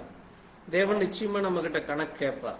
இந்த பூமியில எனக்காக நீ எத்தனை மணி நேரம் என்னுடைய சமூகத்திலே காத்திருந்தா என்று. இல்ல நான் காலையில எந்திரிச்சு ஜெபிப்பேன், மத்தியானம் ஜெபிப்பேன்னா ஜெபம் வேற, தேவ சமூகத்திலே காத்திருந்து வேதத்தை தியானிக்கிறது வேற. அந்த வித்தியாசம் தெரிஞ்சுக்கணும். தண்ணி குடிக்கிறது வேற, சாப்பிட்றது வேற. இல்ல நான் தண்ணி குடிச்சிட்டே உயிர் வாழ்வேன்னா அது நிச்சயமா 100ல் ஒருத்தருக்கு கூட அது அதிக நாள் உயிர் வாழ முடியாது. எல்லாரும் அவசியம் என்ன செய்ய வேண்டும், சாப்பிடுறாங்க. அப்பதான் உங்களுக்கு எல்லா விதமான நியூட்ரிஷன் கிடைக்கும், உடலுக்கு தேவையான சத்து கிடைக்கும். அது உலக பிரகாரமான சரீரத்திற்கு. நம்முடைய ஆத்மாவுக்குரிய உணவு, ஆவிக்குரிய உணவு வேதத்தை தேவ சமூகத்துல காத்திருந்து வேதத்தை தியானிப்பதன் மூலமாய், வேத வசனத்தை கேட்பதன் மூலமாக மட்டும்தான் வரும். அதனாலதான் இயேசு கிறிஸ்து அவருடைய வாழ்க்கையில பாத்தீங்கன்னா எந்த நேரம் அவர் பிரசங்கம் பண்ணிட்டு தான் இருந்தார். 3 நாள் 5 நாள் எல்லாம் சாப்பிடாம பிரசங்கத்தை கேட்டாங்கன்னு நம்ம வேதத்துல வாசிக்கிறோம். நம்ம அப்படியெல்லாம் இப்படி உலக பிரகாரமா சொன்னா அப்படி போட்டு நம்ம வறுத்தெடுக்கிறது இல்லை. 2 மணி நேரம் உட்கார்றக்கே அப்படியே பாம்பு நெளிகிற மாதிரி நெளிகிற ஆளுகள்லாம் இன்னைக்கு நிறைய இருக்கிறாங்க. பாருங்க, தேவ சமூகத்துல நீங்க எவ்வளவு தூரம் காத்திருக்கிறீர்களோ அவ்வளவு தூரம் உங்களுக்கு அவ்வளவு நன்மைகள் கிடைக்கும். அதுதான் பொற்காலம். அதுதான் உங்களுக்கு நீடிய ஆயுசை கொண்டு வரும், நல்ல பலனை கொண்டு வரும், நல்ல உற்சாகத்தை கொண்டு வரும். தவற விடாதீங்க உங்களுடைய வாழ்க்கையில. இப்போ ஒரு 10 வருஷம் அப்படின்னா 10 வருஷம் போனதுதான். அதைய நீங்க ஒரு நாள் கூட உங்களால திருப்பி வாங்க முடியாது. அதனால புதன்கிழமை மிஸ் பண்ணாதீங்க, அதே போல வெள்ளிக்கிழமை மிஸ் பண்ணாதீங்க. நான் தொடர்ந்து சொல்லிட்டே இருக்கிறேன். அது யாருடைய காதுல ஏறி யாருக்கு அது புரியுதுன்னு தெரியல. அதுல உற்சாகமா இருக்கிறவங்க கலந்து கொள்ளுங்க. இல்ல எனக்கு வேலை, குடும்பம், நான் சொத்து வத்து சேர்த்தவனும் அல்லது சந்தோஷமா இருக்கணும்னு அது உங்களுக்கும் தேவனுக்குரிய காரியம். அதுல நான் கணக்கு கேட்க போறதில்லை. ஏன்னா தேவன் தான் கணக்கு கேட்க போறார். அதனால நீங்க தேவனுக்கு தான் கணக்கு கொடுக்கணும். எனக்கு நீங்க கணக்கு கொடுக்க வேண்டியதே இல்லை. எங்கிட்ட ஒரே வார்த்தையா ஐயா ஏதோ ஒன்று சொல்லி நீங்க எக்ஸ்கியூஸ் சொல்லி போயிட்டே இருக்கலாம். ஆனால் நிச்சயமா தேவன் உங்களிடத்துல கணக்கு கேட்கிறப்போ நீங்க அந்த இடத்துல வெக்கப்பட்டு போகக்கூடாதுங்கிறது என்னுடைய ஒரு ஒரு மூத்த சகோதரனா அல்லது உங்களுடைய ஊழியக்காரனா உங்களை தேவனுக்குள்ள வழி நடத்துகிற ஒரு தேவ மனுஷனா கேட்கிறேன். சரி, இப்போ நம்ம செய்திக்குள்ளாக வரலாம். இப்ப நம்ம வாசித்த இந்த நீதிமொழிகள்ல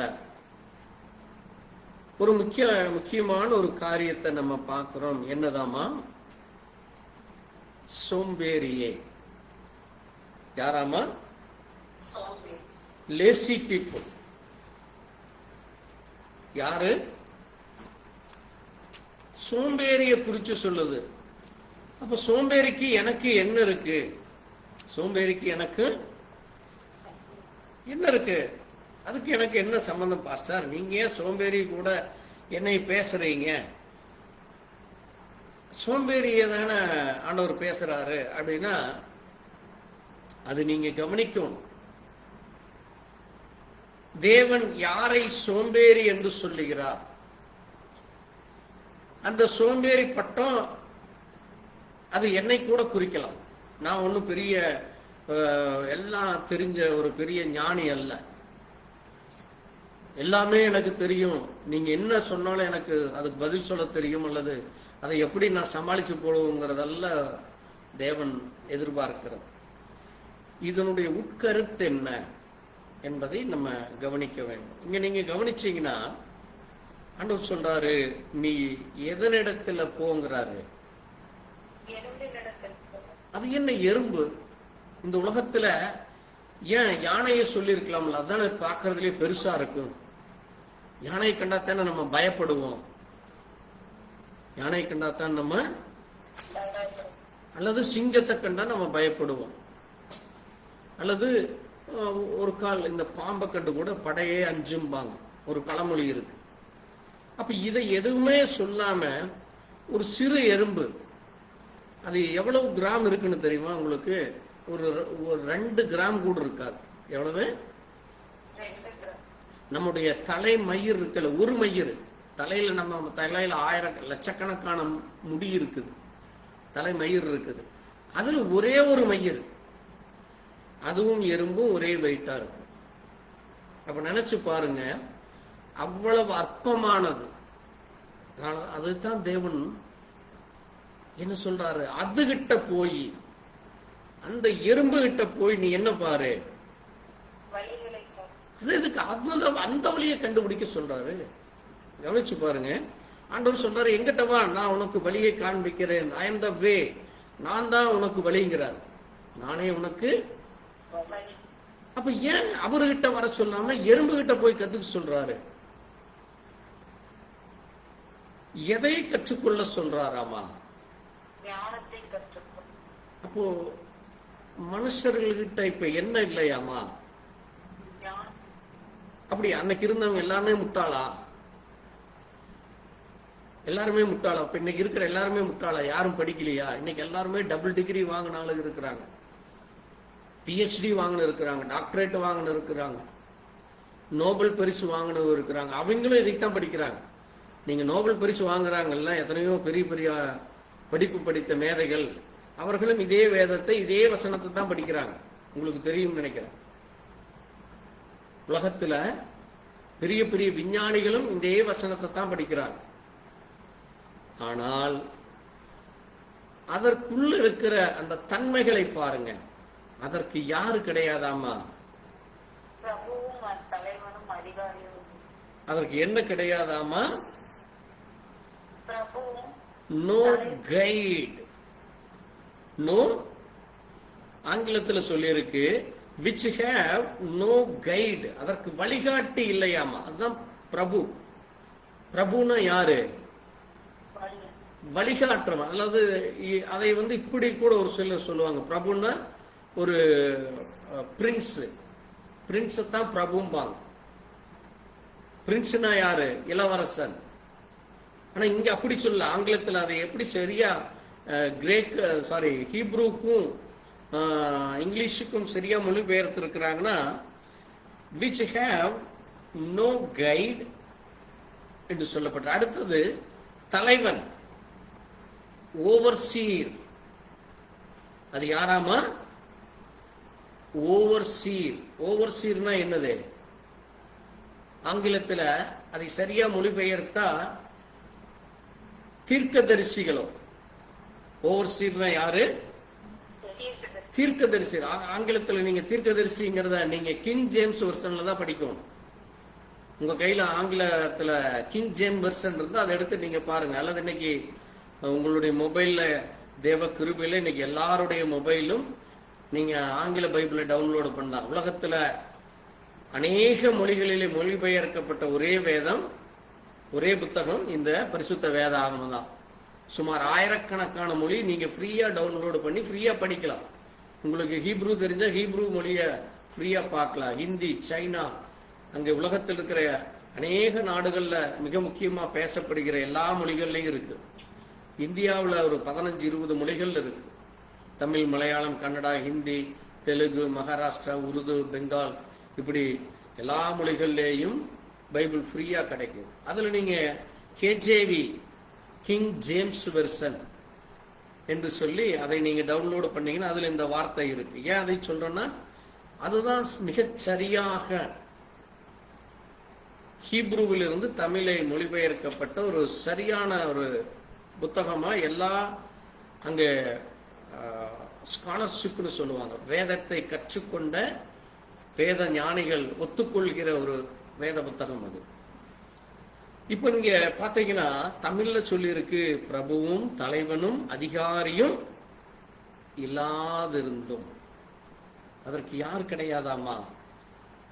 ரூலர். ரூலர் கிடையாது. ரூலர்னு என்னது?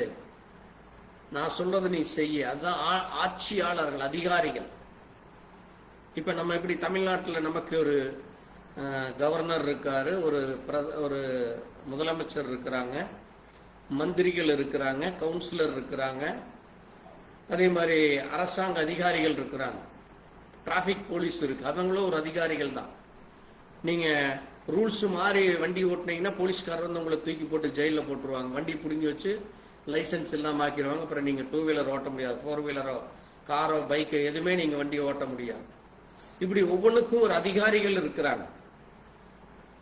ஆனால் இந்த எறும்புகளுக்கு இப்படி யாரும்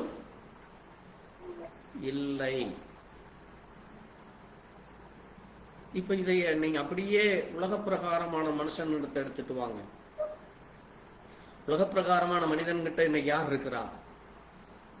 நான் சொன்ன இத்தனை நாட்கள் இருக்கிறாங்க. யார் யார் இருக்கிறா? நமக்கு ஒரு ஜனாதிபதி இருக்கிறாங்க. முதல்ல யாரு? நமக்கு மூத்தவர்கள் யாரு? இந்த இந்தியாவிலேயே மிக மூத்த ஒரு அதிகாரி யாரு? ஜனாதிபதி. ஜனாதிபதிக்கு அடுத்தது யாரு? பிரதமர். அடுத்தது கேபினெட், சென்ட்ரல் மினிஸ்டர்ஸ். ஹைவேக்கு ஒன்று, ரயில்வேக்கு ஒன்று, அதே மாதிரி நேஷனல் ஹைவேக்கு ஒன்று, அதே மாதிரி மிலிட்ரிக்கு ஒன்று, ஃபினான்ஸுக்கு. இப்படி இதெல்லாம் ஹை லெவல் ஆபீசர்ஸ். அவர்களுக்கு கீழே தான் ஸ்டேட்டு. தமிழ்நாடுங்கிறது ஒரு ஸ்டேட்டு. டெல்லி தான் மெயின் கண்ட்ரோல். அதுக்கு கீழே தமிழ்நாடு இருக்கு. தமிழ்நாடு வந்து தமிழ்நாட்டில் நமக்கு யார் இருக்கிறா? அங்க எப்படி ஜனாதிபதியோ அதே மாதிரி இங்க யார் இருக்கிறா? நமக்கு கவர்னர். படிச்சாலும் சரியா சொல்லணும். படிச்சவங்களுக்கும் படிக்காதவங்களுக்கு வித்தியாசம் நீங்க சொல்றதுல தான் இருக்கு. கவர்னர், சாரி, ஜனாதிபதிக்கு ஈக்குவல் யாரு? கவர்னர். நான் எதுக்கு சொல்றேன்னு நீங்க புரிஞ்சுக்கணும். கவர்னருக்கு அடுத்தது யாரு? Chief minister. சீஃப் மினிஸ்டருக்கு அடுத்தது யாரு? மினிஸ்டர்கள். டிரான்ஸ்போர்ட் மினிஸ்டர், பினான்ஸ் மினிஸ்டர், அங்க உங்களுக்கு இது இன்கம் டாக்ஸுக்கு ஒரு மினிஸ்டர் இருப்பாங்க. அதே மாதிரி ஒவ்வொரு டிபார்ட்மெண்ட்லேயும் தமிழ்நாட்டில் 33 டிபார்ட்மெண்ட் இருக்கு.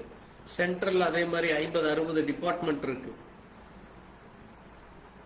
அந்த ஒவ்வொரு நிலையும் ஒவ்வொரு மந்திரிகள் இருக்கிறாங்க. மந்திரிகளுக்கு கீழே மற்ற அதிகாரிகள் இருக்கிறாங்க. அதற்கு அடுத்தது இங்க டிஸ்ட்ரிக்ட்குள்ள வந்தீங்கன்னா யார் இருக்கிறாங்க?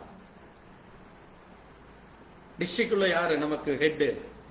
இப்ப திருப்பூருக்கு ஹெட் யாரு? கலெக்டர். கலெக்டருக்கு அடுத்தது யாரு நமக்கு? தாசில்தார். தாசில்தாருக்கு அடுத்தது யாரு? Village officer. புரியுதா உங்களுக்கு எத்தனை லெவல் இருக்குன்னு? குறைந்தது 7 ஸ்டெப் இருக்குது. இது நீங்க தெரிஞ்சுக்கணும். இது ஏன் சொல்ல வர்றேன்னா, ஒரு சாதாரண ஒரு மனிதனுக்கு, யாருக்கு? சாதாரண மனிதனுக்கு இவ்வளவு இருக்கிறாங்க, இத்தனை அதிகாரிகள் இருக்கிறாங்க. ஒரு நாட்டுல ஒரு மனுஷன் எனக்கு சொல்றான், எனக்கு யாருமே இல்லை, யாருமே எனக்கு உதவி செய்யல அப்படின்னா அவன் சரியான அதிகாரிகளை அறியல. முதலாவது அதிகாரிகள் யாருன்னு அவனுக்கு தெரியல. ரெண்டாவது அந்த அதிகாரிகள் இடத்துல அவன் சரியா போகலின்னு அர்த்தம். இப்போ நீங்க கவனிச்சீங்கன்னா ஒரு மனுஷனுக்கு இத்தனை பேர் இருக்கிறாங்க. அவன் இதை செய் அதை செய். இப்போ நீங்க வீட்டு வரி கட்டணும்னா நீங்க அப்ரூவல் யாருக்கிட்ட வாங்கணும்? ஆபீசர்கிட்ட போய் வாங்கணும். அந்த ஆபீசருக்கு என்ன பண்ணுவாங்க? வில்லேஜ் ஆபீசர்கிட்ட வந்து அந்த ஒரு இடத்துக்கான மதிப்பை கேட்பாங்க. தாசில்தாரும் வில்லேஜ் ஆபீசரும் கையெழுத்து போட்டா தான் உங்க இடம் உங்களுக்கு சொந்தம்னு சொல்லி அது அப்ரூவ்டு ஆகும். இவங்க தான் உங்களுக்கு கவர்மெண்ட்டுக்கு கொடுப்பாங்க. அந்த இடத்த வந்து இவர் பேரில் இருக்கு, இவர் பேருக்கு நீங்க வீட்டு வரி போடலாம், அந்த வீட்டுக்கு தண்ணி கொடுக்கலாம். அப்ப எத்தனையோ காரியங்கள் இருக்கு. நான் சொல்றது புரியுது உங்களுக்கு? ஒரு சின்ன எக்ஸாம்பிள் சொன்ன. அப்போ இந்த பூமியில மனிதனுக்கு இவ்வளவு தலைவர்கள், இவ்வளவு வழிகாட்டிகள், இவ்வளவு அங்கே இப்படி செய் அப்படி செய் என்று சொல்லுகிற ஆலோசனை கூட்டங்கள் நிறைய இருக்கு. இது உலக பிரகாரமா இருக்கிற ஒரு மனிதனுக்கு இருக்கிறது. ஒரு மனிதனுக்கு இத்தனை பேர் இருக்கிறாங்க. இது எல்லாத்த விட ஆர்மி இருக்கு. இது எல்லாத்த விட யார் இருக்கிறா? கப்பற்படை இருக்கு. இந்தியாவை பாதுகாக்கிறதுக்கு, எதிரிகள் தாக்காம இருக்கிறதுக்கு கப்பற்படை இருக்கு, நேவி இருக்கு. அதே போல நம்ம எல்லாம் பாதுகாக்கிறதுக்கு இங்க லோக்கல்ல யார் இருக்கிறா? யாரு? போலீஸ் டிபார்ட்மெண்ட் இருக்கு. அந்த போலீஸ் டிபார்ட்மெண்ட்லயே எடுத்தீங்கன்னா ஒரு 10-15 ஆபீசர் இருக்கிறாங்க. ஏட்டு இருக்காரு. ஏட்டுக்கு அடுத்தது அதான் கான்ஸ்டபிள் தான் ஏட்டு. கான்ஸ்டபிளுக்கு அடுத்தது எஸ்ஐ. எஸ்ஐக்கு அடுத்தது இன்ஸ்பெக்டர். இன்ஸ்பெக்டருக்கு அடுத்தது டிஜிபி. டிஜிபிக்கு டிஎஸ்பி. டிஎஸ்பிக்கு அடுத்தது எஸ்பி. எஸ்பிக்கு மேல கமிஷனர். கமிஷனருக்கு மேல ஐஜி. இப்படி நிறைய இருக்கு. ஐஜிக்கு மேல இன்னொருத்தர் இருக்கிறார். அப்போ ஒவ்வொரு டிபார்ட்மெண்ட்லயும் இந்த மாதிரி டிவிஷன்ஸ் இருக்கு, ஹெட் இருக்கிறாங்க. இது எதுக்கு சொல்ல வரேன்னா, ஒரு மனிதனை இவ்வளவு பேர் கண்ட்ரோல் பண்றாங்க. நீங்க நினைச்சு பாருங்க, தமிழ்நாட்டுல ஒரு மனிதனுக்கு இவ்வளவு பேர் கண்ட்ரோல் இருக்கு. சரி, இப்போ இதுக்கும் சபைக்கு இருக்கிற ஒரு விசுவாசிக்கு என்ன சம்பந்தம்? இப்போ ஒரு சபை விசுவாசி வர்றார். ஒரு சபை, அந்த விசுவாசிக்கு யாரெல்லாம் கண்ட்ரோல் இருக்கிறாங்க? கண்ட்ரோல் யாரு? முதல்ல வந்து சபையில் இருக்கிற ஊழியர். சபை ஊழியர். ஊழியருக்கு அடுத்தது யாரு? சபை மூப்பர், எல்டர்ஸ். அந்த எல்டருக்கு அடுத்தது யாரு? அந்த சபையில் இருக்கிற விசுவாசிகள். அந்த சபையில் இருக்கிற இவாஞ்சலிஸ்ட், சுவிசேஷம் சொல்கிறவர்கள். அந்த சுவிசேஷம் நீங்க கேட்பதினாலதான் சபைக்குள்ள வர்றீங்க. ஒன்று ஊழியரே சுவிசேஷகரா இருக்கலாம், அல்லது இன்றைக்கு அநேக சபைகள்ல சுவிசேஷம் சொல்வதற்குன்னு ஒரு டீம் வச்சிருப்பாங்க. அந்த சுவிசேஷ குரூப், அது ஆண்களா இருக்கலாம், பெண்களா இருக்கலாம், அல்லது சபை விசுவாசியா கூட இருக்கலாம். அவர்கள் போய் என்ன செய்வாங்க? மற்றவர்களுக்கு சுவிசேஷம் சொல்லி அவர்களை அவர்களுடைய சபைக்கு கொண்டு வருவாங்க. கொண்டு வந்த பிறகு பாஸ்டர் அவங்களுக்கு லீடு பண்ணி அவங்கள ஒரு விசுவாசியா ஆண்டவருக்குள்ள வழி நடத்துவார். அது போக தீர்க்கதரிசிகள் இருக்கிறாங்க. அங்க இது சொல்ற தீர்க்க தரிசனம் சொல்லுகிற பிள்ளைகள் இருக்கிறாங்க. உற்சாகமாய் ஜெபிக்கிற ஜெபக்குழு இருக்கு. இதே போல நல்ல ஆராதனை செய்கிற ஆராதனை டீம் இருக்கு. நல்ல உற்சாகமாய் பாடுகிற பாடகர் குழு இருக்கு. இப்படி ஒரு சபையில 5-6 பேர், அவங்கெல்லாம் ரெஸ்பான்சிபிள் பீப்புள்ஸ். எப்படி கவர்மெண்ட் டிபார்ட்மெண்ட்ல ரெஸ்பான்சிபிள் பீப்புள் இருக்கிறாங்களோ, பொறுப்பாளர்கள், அங்க அதிகாரிகள் இருக்கிறார்களோ, அது போல சபையிலும் இருக்கிறது. இவர்கள் எல்லாவற்றிற்கும் தலைமை யாருதான்? ஆண்டவராகிய இயேசு கிறிஸ்து. ஒரு சில சபையில பிஷப் இருப்பாங்க. சூப்பரண்டன்ட் ஆங்கிலத்தில் இருக்கு, கண்காணிப்பாளர்கள், அதான் பிஷப். இப்ப இவ்வளவு பேர் இருக்கிற இந்த சபையில ஆண்டவர் சொல்றாரு, இவங்க எல்லாத்தையும் விட்டுரு, உலக மனுஷனையும் அதிகாரையும் விட்டுரு, உன்னுடைய சபையில் இருக்கிற இத்தனை பேர்த்தையும் விட்டுரு, நீ இப்ப யாருகிட்ட போங்கிறாரு? அப்ப ஏன் அதைய ஆண்டவர் பர்டிகுலர் பண்றாரு? அது ஒன்றுமே இல்லை. அது என்ன கிடையாது? ஒன்றுமே இல்லை. ஆனால் அதனுடைய செய்கைகள் எப்படிப்பட்டதா இருக்குதாமா? ஓவர்சீர். அதான் அங்க பேர் என்னது? ஓவர்சீர். ஓவர்சீர்னா என்னது?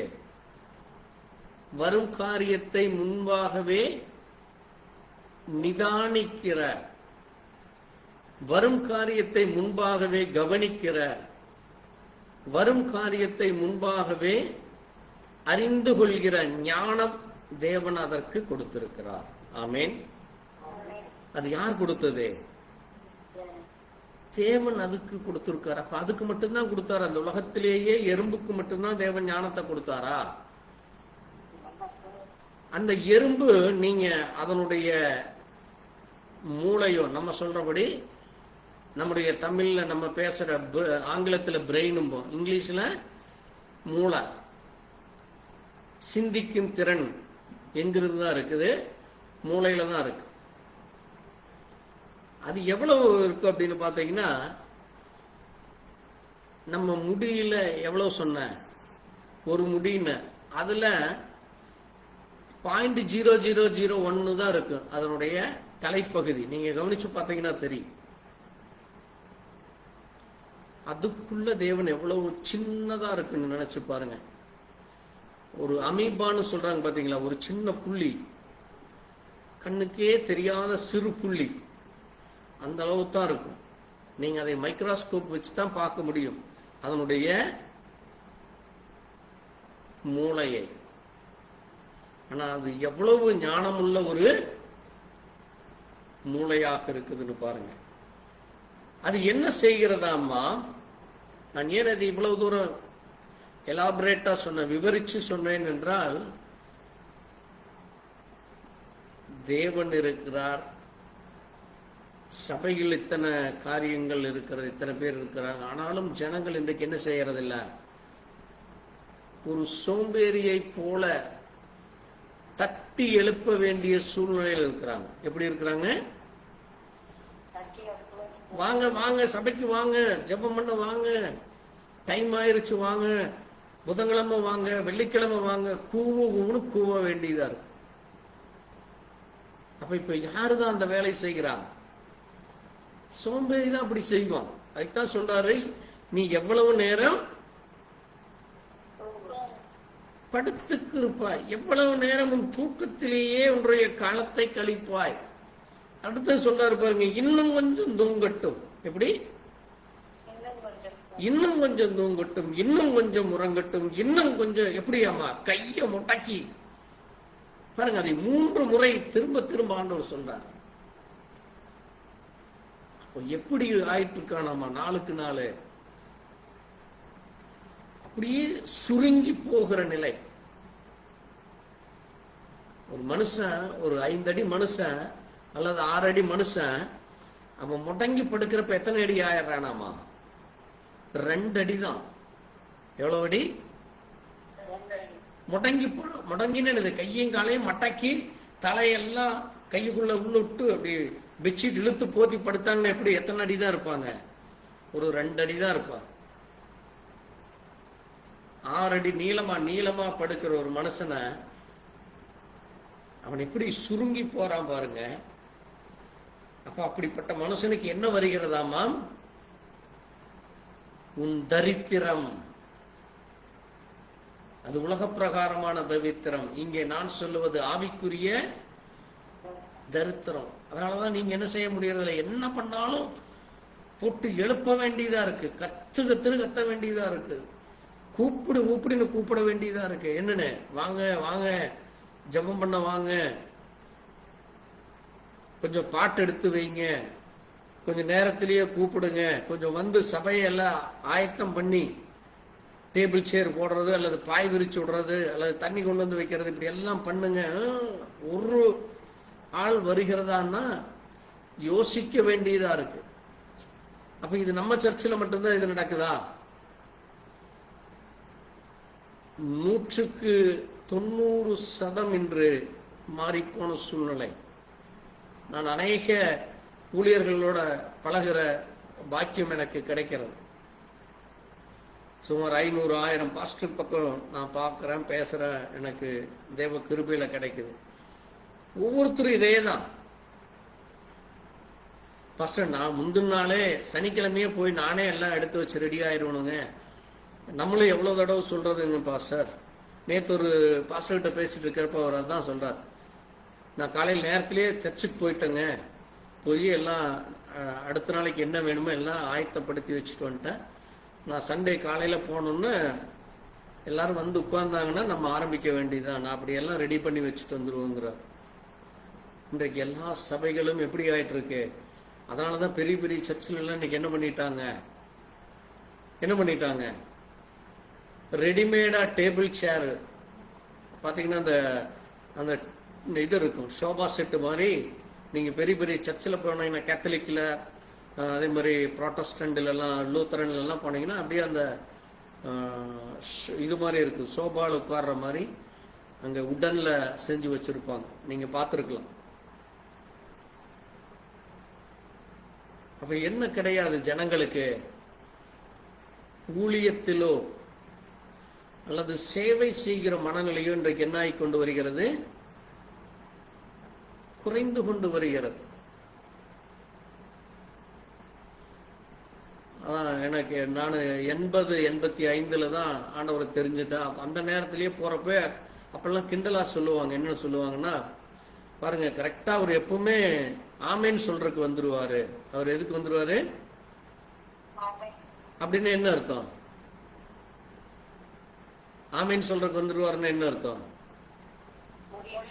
முடியறப்போ வந்து நின்று வெட்டிநாயம் பேசி மற்றவங்ககிட்ட, வெளியில வர்றவங்க கிட்ட நானும் கலந்துட்டேன் பாத்தியா அப்படின்னு சொல்லி அங்க தன்னை பெருமைப்படுத்துகிறதுக்காக, மற்றவர்கள் முன்னால அவரும் அங்க சபை உறுப்பினர்னு காட்டுறதுக்காக, அவருக்குமே அந்த கல்லறை தோட்டத்தில் அவருடைய அந்த உடம்பு, அவர் இறந்த பிறகு அந்த உடம்பை கொண்டு புதைக்கிறதுக்கு 4 பேர் வருவாங்கன்னு சொல்றதுக்காக அவர் வந்து நிற்கிறார். அப்ப அவருடைய இருதயத்தில் என்ன இல்லை? தேவனை ஆராதிக்க வேண்டுமோ, தேவனுடைய வார்த்தையை கேட்டு ஆசீர்வாதம் இன்னும் அதிகப்படுத்திக் கொள்ள வேண்டுமோ, அல்லது தேவனை மகிமைப்படுத்த வேண்டுமோ, தேவன் அவருக்கு செய்த நன்மைகளுக்காக அவருக்கு நன்றி சொல்லுகிற அந்த இருதயம் கூட இல்லை. இன்னைக்கு ஜனங்கள் எப்படி மாறிக்கொண்டு வர்றாங்கன்னு பாருங்க. பிரஜாதிகள் கூட நீங்க நேரத்திலேயே எந்திரிச்சு என்ன செய்திருவாங்க, அவருடைய ஆலயத்திற்கு போறக்கும், அங்க தங்களை ஆயத்தப்படுத்தவும், தங்களை அங்க அர்ப்பணிக்கிற மைல் கணக்கில் நடந்து போற ஆட்கள் எல்லாம் இருக்கிறாங்க. இங்க பாருங்க, ஆண்டவர் சொல்றாரு, உன் தரித்திரம் வழிப்போக்கனை போலவும். அடுத்தது தரித்திரம், அடுத்தது என்னவாமா? வறுமை. அது எப்படி இருக்குமாமா? அப்படியே ஒரு சோல்ஜர் மாதிரி, படை வீரனை போல. அந்த வேதத்திலே சொல்லப்பட்டபடி நீங்க வாசித்திருப்பீங்க, எபேசியர் 6ஆம் அதிகாரத்துல தேவன் என்ன ஆயுதம் நம்மளை அணிய சொல்லி இருக்காரு? சர்வாயுத வர்க்கம். என்னென்னமாமா? தலைக்கவசம். அடுத்தது என்னது? முதலாவது தேவனுடைய சர்வாயுத வர்க்கத்தை எடுத்துக்கொள்ளுங்கள். எபேசியர் 6ஆம் அதிகாரம் 13ஆம் வசனத்துல சொல்றாரு, சர்வாயுதத்தை எதிர்த்து அணிந்து கொள்ளுங்கள், சத்தியம் என்கிற கச்சை. முதலாவது சத்தியம் இருக்கும் உங்ககிட்ட. அப்ப சத்தியம் இல்லைன்னா நீங்க என்ன ஆயிட்டீங்க? அந்த மார்க்க, அந்த ஆயுதத்தை நீங்க அணிந்து கொள்ளவில்லை என்று அர்த்தம். உங்க கையில சத்தியமே இல்லை. அதனாலதான் நான் சொன்னேன், ஒன்காடுங்கிற ஃபெய்த்தே இல்லை நம்ம போயிட்டு இருக்கு இன்னைக்கு. அடுத்தது என்னது? நீதி. நீதி இல்லை, உண்மை இல்லை. மூன்றாவது என்னது? இல்ல, நீதிக்கு அடுத்தது மூன்றாவது வந்து சமாதானத்தை சுவிசேஷமாய் ஆயத்தம் என்ன? பாதரட்சை. சமாதானத்தின் சுவிசேஷம். சுவிசேஷம் சொல்வதற்கு உங்களை ஆயத்தப்படுத்தல. அப்ப நம்ம ஒவ்வொருவரும் யாராக முதலாவது மாற வேண்டும்? நம்ம தேவனுடைய விசுவாசி என்று மாறுகிற பொழுது அடுத்த முதல் பணி நமக்கு என்னதான்? சுவிசேஷத்தை சொல்லணும். என்ன செய்ய வேண்டும்? நாங்க எங்க ஐயா, நாங்க என்ன நடு ரோட்ல போய் நின்று கூவிட்டா இருக்க முடியும்? ஐயோ, படிக்கிற பிள்ளைகிட்ட சொன்னா இன்னைக்கு எல்லாம் தப்பா நினைச்சுக்கிறாங்க, வேலை செய்யற இடத்துல பேசவே முடியல. இப்படியே எல்லாரும் சொல்லி இருந்தா ஒரு 200 வருஷங்களுக்கு முன்பாக அந்த வெளிநாட்டிலிருந்து வந்தாங்களே அவர்களோ அல்லது தோமா, நல்லா கவனமா கேளுங்க, யாரு இந்தியாவுக்கு முதல் சுவிசேஷத்தை கொண்டு வந்தது? யாரு? இயேசு கிறிஸ்துவை அறிவித்ததே யாரு? இந்த தோமா தான். தோமா வரலைன்னா என்ன ஆயிருக்கும்? என்ன இருக்கு? இந்தியா நேரம் சுடுகாடா மாறி இருக்கும். நம்ம எல்லாம் இன்னும் யாரா இருந்திருப்போம்? அடிமைகளா இருந்திருப்போம். தேவனை அறியாத ஜனங்களாய் இருளுக்குள்ள வாழ்ந்திருப்போம். உலகத்துல மனுஷனா இருந்திருக்கலாம், ஆனால் என்னவா இருந்திருக்க முடியாது? தேவனை அறிகிற அறிவுக்குள்ள வந்திருக்க முடியாது. அந்த ஞானம் வந்திருக்கா, அந்த புத்தி நமக்கு வந்திருக்கா. அப்போ சுவிசேஷம் என்பது ஒவ்வொருவருடைய வாழ்க்கையிலும் ஒருவர் செய்ய வேண்டிய மிக முக்கியமான பணி. அதை நீங்க வருஷத்துல ஒருவரை கொண்டு வந்திருந்தா கூட, நீங்க ஆண்டவருக்குள்ள வந்து 5 வருஷம்னா என்ன, 5 பேர் உங்களுக்கு ஆயத்தப்படுத்தி இருக்கலாம். 20 வருஷம்னா நீங்க 20 வாழ நீங்க ரெடி பண்ணி இருக்கணும். அந்த 20 பேரும் 20 பேரை கொண்டு வந்தா எவ்வளவு ஆயிருக்கும் பாருங்க, கணக்கு போட்டு பாருங்க. ஆனால் இன்றைக்கு முழு உலகத்திலேயும் என்ன நடக்குது? சுவிசேஷம் செய்ய முடியாத அளவுக்கு தேவன் என்ன செய்து விட்டார்? இந்த ஜனங்களை இந்த 2000 வருஷமா தட்டுன்னு தட்டி பார்த்தாரு. ஒருத்தரும் எல்லாம் ஆளுக்கு ஆளு சாக்கு போக்கு சொல்ற ஆளுதான் இருந்திருக்கிறாங்க. எல்லாருமே சாக்கு போக்கு. எப்படி அந்த ஆண்டவர் அந்த விருந்துக்கு கூப்பிடுறார், ஆண்டவர் அந்த விருந்துக்கு கூப்பிடுறார். அங்க விருந்துக்கு கூப்பிட்டவங்க ஒவ்வொருத்தர் என்ன சொன்னாங்க? சாக்கு போக்கு சொன்னாங்க. இன்னைக்குதான் எனக்கு கல்யாணம் ஆயிருக்கு, அதே மாதிரி இன்னைக்கு தான் நான் வந்து அங்க போறேன் இங்க போறேன், இப்படி ஒவ்வொருத்தரும் ஒவ்வொரு சாக்கு போக்கு சொல்லி ஒன்றுமில்லை. கடைசியில யாரு தான் வந்தா உள்ள? யார் உள்ள வர்றா? தரித்திரர்களும் வீதியிலே நிற்கிறவர்களையும் கொண்டு வர்றாங்க. அப்ப இன்றைக்கு பாருங்க என்ன நடந்துட்டு இருக்கு பாருங்க. தேவ வசனமாகிய ஆவியின் பட்டயம் இல்லை. அடுத்தது என்ன இல்லை? எல்லா சமயத்திலும் வேண்டுதலோடும் விண்ணப்பம் பண்ணுகிற ஜெபத்தின் ஆவி இல்லை. மன உறுதியோடு இருக்கிற, விழித்துக் கொண்டிருக்கிற அப்படிப்பட்ட காரியம் இன்றைக்கு இல்லாமல் போயிட்டு இருக்கு. அப்ப எங்க போய் இது எல்லாம் இருந்ததுன்னா நீங்க யாரா இருக்கிறீங்க? சர்வாங்கம் அணிந்த ஒரு ஆயத்தம் உள்ள ஒரு ராணுவ வீரனாக இருக்கிறீங்க. அதனாலதான் இங்க சொல்லுது, என்ன சொல்லுது? உன் வறுமை எப்படி இருக்குமாமா? அது எந்த ஆயுதம்? பொல்லாங்கனுடைய ஆயுதம். சாத்தான் என்ன செய்ய வருகிறானாமா? ஆண்டவர் சொல்றாரு, சாத்தான் எதற்குத்தான் வருகிறானாமா? அவன் கொல்லவும் அழிக்கவுமே வருகிறான். நீங்க கவனிச்சு பாருங்க, போர்ல இங்க இந்த ஒரு சைடுல ஒரு நாடு நிக்குது, ஆப்போசிட் சைடுல ஒரு நாடு நிக்குதுன்னா ரெண்டு ராணுவ வீரர்களும் என்ன உடை அணிந்திருப்பாங்க? 2 பேருமே ராணுவ வீரர்களுக்கான உடை அணிந்திருப்பாங்க. இவன் கையிலையும் வாள் இருக்கு, இவன் கையிலுமே வாள் இருக்கு. இவனும் கேடகம் வச்சிருப்பான், இவனும் கேடகம். இவனும் தலைக்கவசம் இருக்கும், அவனுக்கும் தலைக்கவசம் இருக்கும். இவனும் மார்க்கச்சை கட்டியிருப்பான், அவனும் மார்க்கச்சை கட்டியிருப்பான். இப்படி எல்லாருமே என்னவா இருப்பாங்க?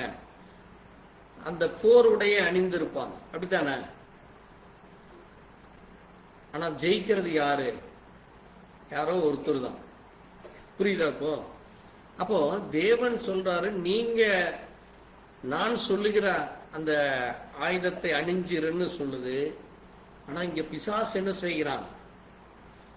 அவனுடைய ஆயுதம் அணிந்தவன் இங்க என்ன செய்து விடுகிறான்? மனிதனை சோம்பேறி ஆக்கி போட்டதனால, நீங்க சோம்பேறி ஆனதுனால அவன் உங்களை மேற்கொண்டு விடுகிறான்.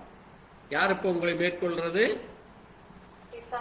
பிசாசினுடைய ஆட்கள் உங்களை மேற்கொண்டு விடுகிறார்கள். அல்லது பிசாசானவன் தந்திரமாக அவனுடைய ஜனங்களை கீழாக உங்களை அடிமைப்படுத்தி போடுகிறான். அப்ப இப்ப நீங்க யாருக்கு அடிமையாயிடுறீங்க?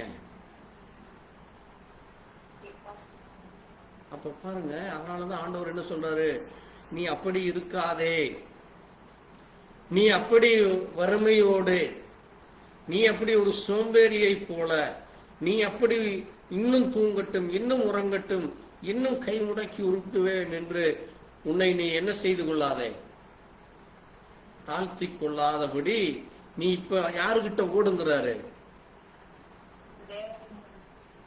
எறும்பு கிட்ட போங்கிறார். இப்ப நீ யாருகிட்ட போங்கிறாரு?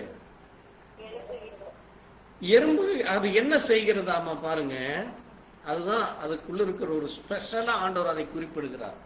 அதை வாசிங்க, அந்த 8ஆம் வசனத்தை வாசிங்க. கோடை காலத்தில் தனக்கு ஆகாரத்தை சம்பாதித்து அறுப்பு காலத்தில் தனக்கு தானியத்தை சேர்த்து வைக்கும். போதும் பாருங்க, அது 2 காரியங்களை செய்கிறது. அது என்ன செய்கிறதாமா? முதலாவது என்னது? கோடை காலம். அதுக்கு தெரியுது இப்ப நல்ல வெயில் அடிக்குது. கோடை காலங்கிறது என்னது?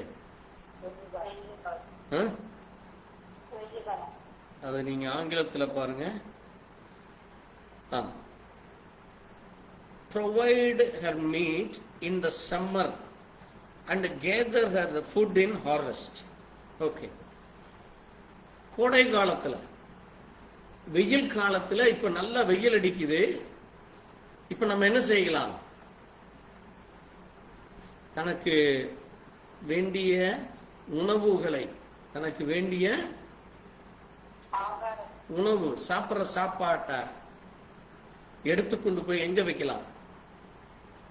பாதுகாப்பா ஒரு இடத்துல வச்சுக்குவோம். அதனுடைய கூட்டுக்குள்ள, அது எங்க இருக்கோ அதனுடைய கூட்டுக்குள்ள அது போயிடும்.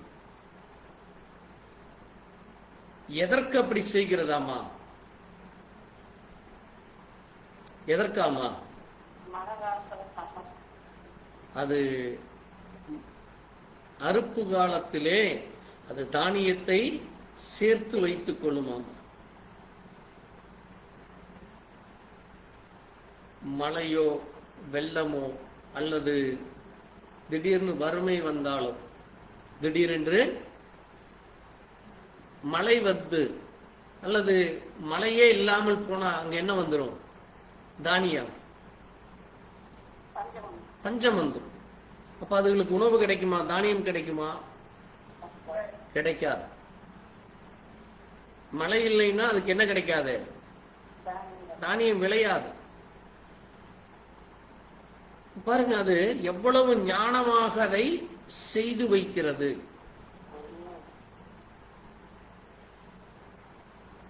இன்னைக்கு ஸ்கூல் ஸ்டூடெண்ட்ஸ் எடுத்தீங்கன்னா, இன்னைக்கெல்லாம் நிறைய கிறிஸ்டின் இதுல பார்த்தீங்கன்னா மிஷினரிஸ்களும் சரி அல்லது பெரிய பெரிய ஊழியர்கள் எல்லாம் அந்த எக்ஸாம் டேஸ்ல, எப்போ எக்ஸாம், மெயின் எக்ஸாம் டேஸ், அந்த ஆனுவல் எக்ஸாம் அல்லது குவார்டர்லி அல்லது ஆஃப் இயர்லி, அறப்பரீட்சை காப்பரீட்சை எழுதுகிற நேரத்தில் ஸ்டூடெண்ட்ஸுகளுக்காக ஸ்பெஷல் ப்ரேயர் சர்ச்சுகள்லையும் அல்லது பெரிய கேதர் பண்ணி இன்னைக்கு நடத்துறத நம்ம பார்க்குறோம். என்ன என்ன ஜெபம் பண்றாங்க? ஆண்டவரே, இந்த மகன் நல்லா படிக்கணும், நல்லா எக்ஸாம் அட்டன் பண்ணணும் அப்படின்னு. இப்ப அந்த ஒரு நாள் ஜெபித்த போதுமா? அந்த ஒரு நாள் ஜெபத்துல அந்த பையனோ அல்லது அந்த பாஸ்டரோ ஜெபம் பண்ணா அந்த பையனுக்கு அறிவு வந்துருமா? அவன் என்ன பண்ணணும்?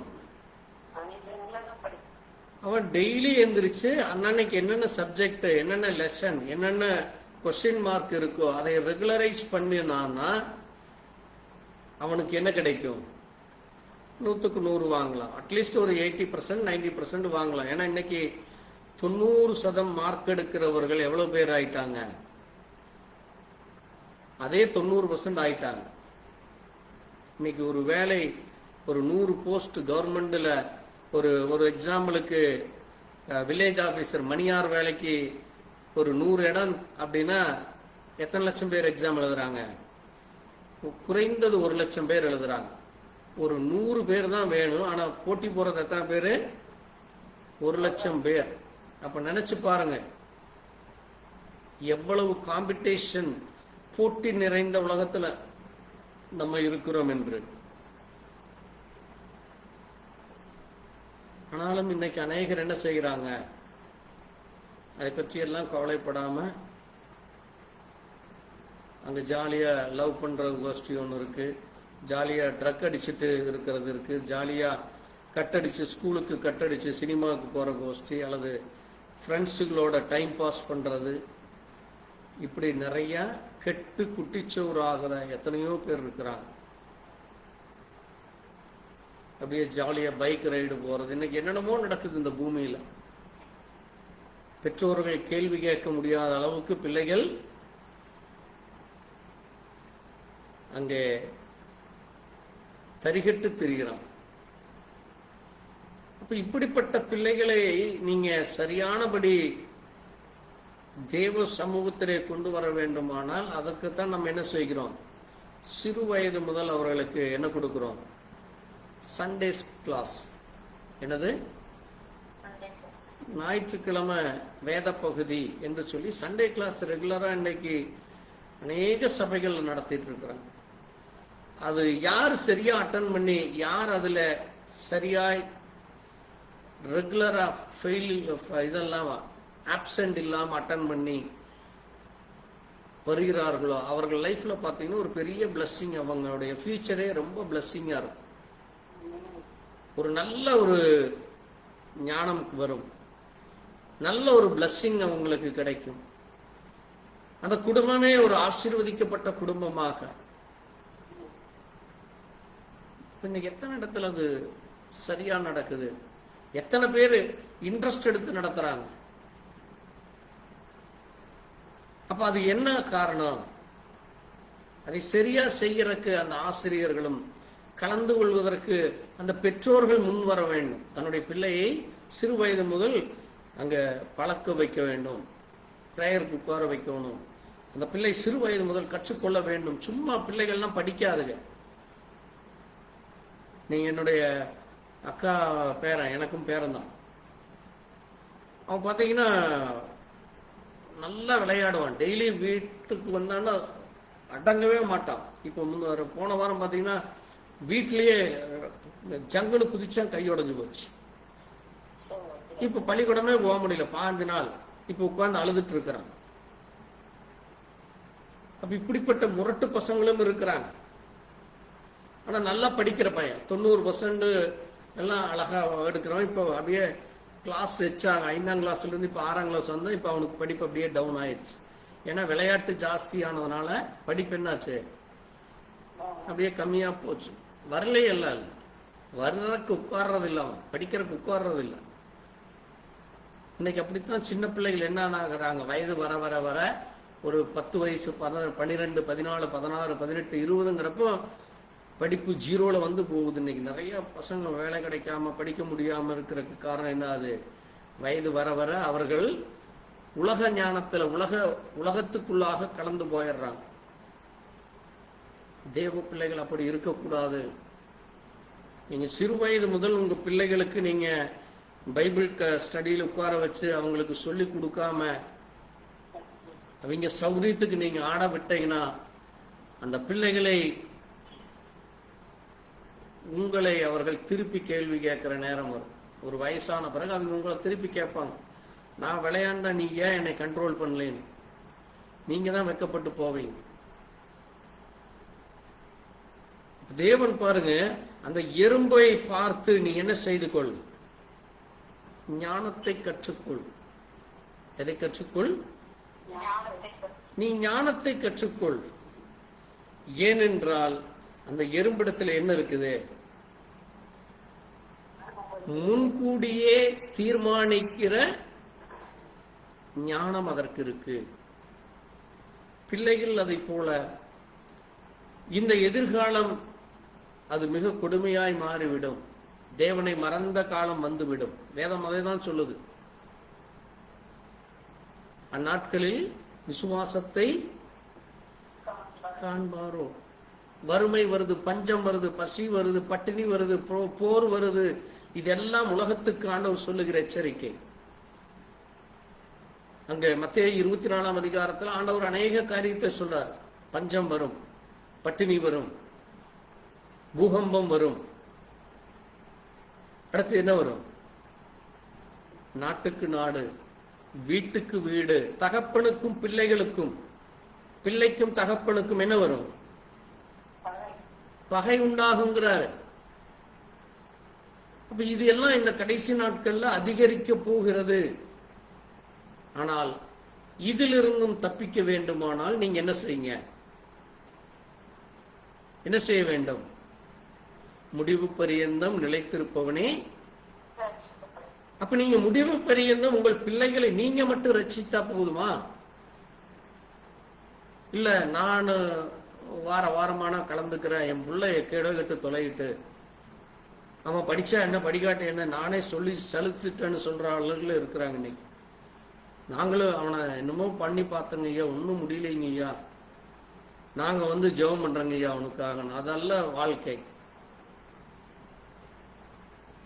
அந்த பிள்ளையை அதனாலதான் சொல்றாங்களா, 5 விளையாதது. அப்ப 5 வயசுக்குள்ள நீங்க அவனை உங்க கண்ட்ரோல் எடுக்கணும். ஒரு சிறு எறும்பு எப்படியோ அதை போல உங்கள் பிள்ளைகள் சின்ன பிள்ளைகளா இருக்கிறப்பவே தேவன் அதற்கு எல்லா ஞானத்தையும் கொடுத்திருக்கிறார். ஏன்னா இன்னைக்கு பிறந்த குழந்தை உங்களை பார்த்து அடையாளம் கண்டுக்கும். நீங்க பிறந்த குழந்தை, டாக்டருக்கு சொல்றாங்க, ஒரு குழந்தைக்கு தாய் யாரு பிறந்த உடனேயே தெரியுமாமா.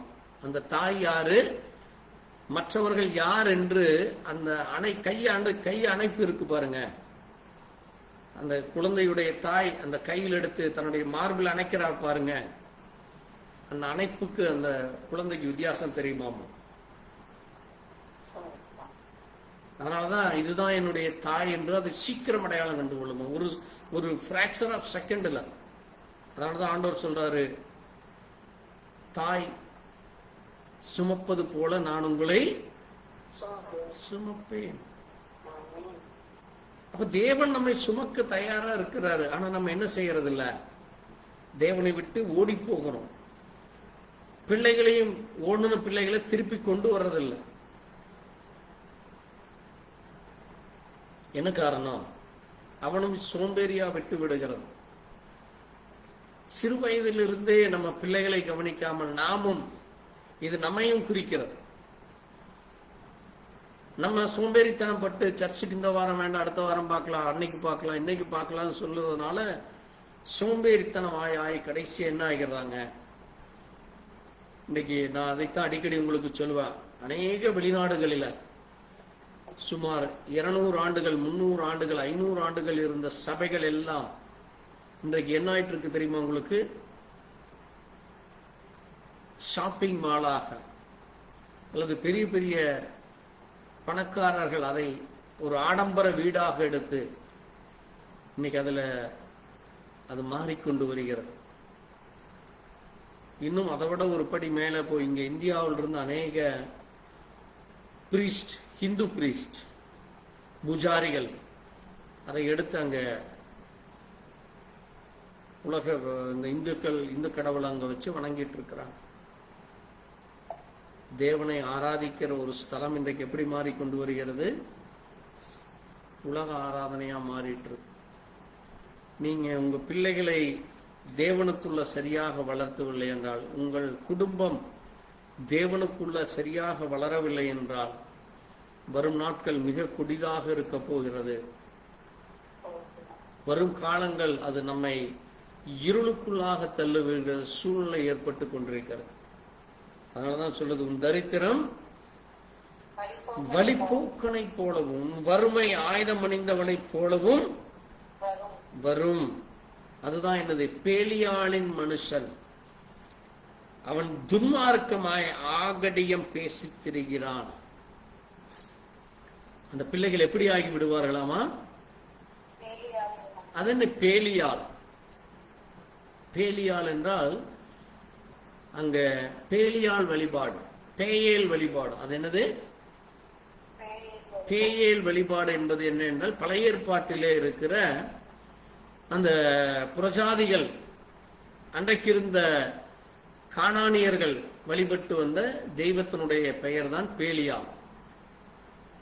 பேலியாளின் பிள்ளைகள்னு வேதத்தில் இருக்கும், நீங்க வாசித்தீங்கன்னா தெரியும். அப்ப அப்படிப்பட்ட பிள்ளைகள் மாறிவிடக்கூடாது. அந்த குடும்பம் அப்படி மாறவிடக்கூடாது. நம்ம ஞானத்தை பெற்றுக்கொள்ள வேண்டும். நம்ம எதை பெற்றுக்கொள்ள வேண்டும்? ஞானத்தை பெற்றுக்கொள்ள வேண்டும். இன்னைக்கு எல்லாரும் சொல்லுவாங்க, என்ன ஞானம் வேண்டும்? சரி, தேவ ஞானம். இன்னொன்னு, எல்லாரும் நம்ம ஞானம் உடனே சொல்ற ஒரே ஒரு வார்த்தை, முதல் வார்த்தை என்னது? என்ன வார்த்தை சொல்லுவாங்க? கர்த்தருக்கு பயப்படுதலே. அது மிக அவசியம். ஆனால் அதை விட மிக முக்கியமான, நான் உங்களுக்கு ஒரு 7 ஞானத்தை பற்றி சொல்ல விரும்புகிறேன். கர்த்தருக்கு சித்தமானால் வர்ற வாரம் நம்ம அந்த ஞானத்தை குறித்து தியானிக்கலாம். நான் இன்றைக்கு உங்களோடு மிக முக்கியமா சொல்ல வேண்டிய காரியம் என்ன என்றால், பாருங்க, சபை அது எப்படிப்பட்டதாக இருக்க வேண்டுமாமா? ஆத்தும பாரம் இருக்க வேண்டும். எப்படி இருக்க வேண்டும் சபையில? அது ஆண்டவர் சொல்லுகிறார் மத்தேயு 18:11, மனுஷகுமாரன் கெட்டு போனதை ரட்சிக்க வந்தார். அழிந்து போகிற ஜனங்களுக்காக அவர் தினமும் கண்ணீரோடு ஜெபித்தார். அழிந்து போகிற ஜனங்களுக்காக ஜெபிக்கிறார். அந்த ஜெபம் உள்ள, அந்த ஆத்தும பாரம் உள்ள ஒவ்வொரு விசுவாசியும் அங்கே காணாமல் போன ஆத்துமாக்கள் மீது அங்கே மிகுந்த கவலையோடு, கண்ணீரோடு, பாரத்தோடு அந்த ஆத்துமா மனம் திரும்ப வேண்டும், அந்த ஆத்துமா தேவனை அறிந்து கொள்ள வேண்டும் என்கிற அந்த காரியம் வர வேண்டும். இரண்டாவதாக, அங்கே கர்த்தருடைய ஆலயத்துக்கு போவோம் வாருங்கள் என்று சொன்ன பொழுது மகிழ்ச்சியாயிருந்தேன் என்று சங்கீதம் 122:1 சொல்லப்பட்டபடி ஒவ்வொரு தேவ பிள்ளைகளும், சபை உறுப்பினர்களும் சபை ஆராதனையில மிகுந்த மகிழ்ச்சியோடும் உற்சாகத்தோடும் கலந்து கொண்டு, அது கடமைக்காக அல்ல, அது எப்படி? கடமைக்காக அல்ல, தேவனை ஆவியோடும் உண்மையோடும் அங்கே தொழுது கொள்கிற அப்படிப்பட்டதான ஒரு உற்சாக நிலையிலே மாற வேண்டும். அப்பொழுதுதான் என்ன செய்யப்படும்? சரியான வழிகாட்டலுக்குள்ளாகும். அது மட்டுமல்ல, ஆண்டவர் சொல்றாரு பவுலிடத்துல 2 தீமோத்தேயு 2:15, நீ வெட்கப்படாத ஊழியக்காரனாய் சத்திய வசனத்தை நல்வழியாய் பகுத்து போதிக்கிறவனாய் உன்னை தேவனுக்கு முன்பாய் உத்தமமாய் நிறுத்தும்படி நீ ஜாக்கிரதையாயிரு. நீ எப்படி இருக்க வேண்டும்? ஜாக்கிரதையா. எப்படியாமா? வெட்கப்படாத ஊழியக்காரனா, சத்தியத்தை மற்றவர்களுக்கு சரியாய் போதித்து ஒவ்வொருவரையும் விசுவாசிகளாய் மாற்றி அந்த விசுவாசிகள் திறமையுள்ளவர்களாக வளர நம்ம உதவி செய்ய வேண்டும். அவர்களுக்கு வேதத்தை ஆழமாக கற்றுக்கொண்டு வேதத்தின் ரகசியத்தை, வேதத்தின் ஆசீர்வாதத்தை, வேதத்தின் நன்மைகளை சொல்லி நீங்கள் அவர்களை தேவனுக்குரிய காரியத்திலே அவர்களை அங்கே புரிய வைக்க வேண்டும். அது மட்டுமல்ல, ஆண்டவர் சொல்றார் யோவான் 5:39, வேத வாக்கியங்களை ஆராய்ந்து பாருங்கள், அவைகளால் உங்களுக்கு நித்திய ஜீவன் உண்டு என்று எண்ணுகிறீர்களே, அவைகள் என்னை குறித்தும் சொல்லப்பட்டிருக்கிறது என்கிறார். பாருங்க, அதனால நான் சொன்ன சபையிலே நல்ல துடிப்புள்ள நல்ல தீவிரமான வேதத்தை சரியானபடி போதிக்கிற ஆவிக்குரிய அந்த டீச்சர்ஸ் இருக்கிற பொழுது அந்த சண்டே ஸ்கூல்ல கலந்து கொள்கிற பிள்ளைகள், ஸ்டடி பைபிள் ஸ்டடியில் உட்கார்றவங்க ஆவியோடும் உற்சாகத்தோடும் அங்கே தேவனுடைய வார்த்தைகளை கேட்க ஆவலோடும் அங்கே வந்து உட்காரும்படியாக தேவன் அவர்களை வழி நடத்துவார். நீங்க அதை ரெகுலரைஸ் பண்ணி பாருங்க. அந்த பிளஸ்ஸிங், அந்த ஆசீர்வாதம் பல மடங்கு இருக்கு. அந்த குடும்பத்துல தரித்திரம் இருக்கா, அந்த குடும்பத்துல எல்லா நன்மைகள் வரும். நீங்க ஒரு நாளைக்கு 1 கோடி வேணாலும் சம்பாதிங்க, ஒரு நிமிஷத்துல அது ஒன்றும் இல்லாமல் போய்விடும்.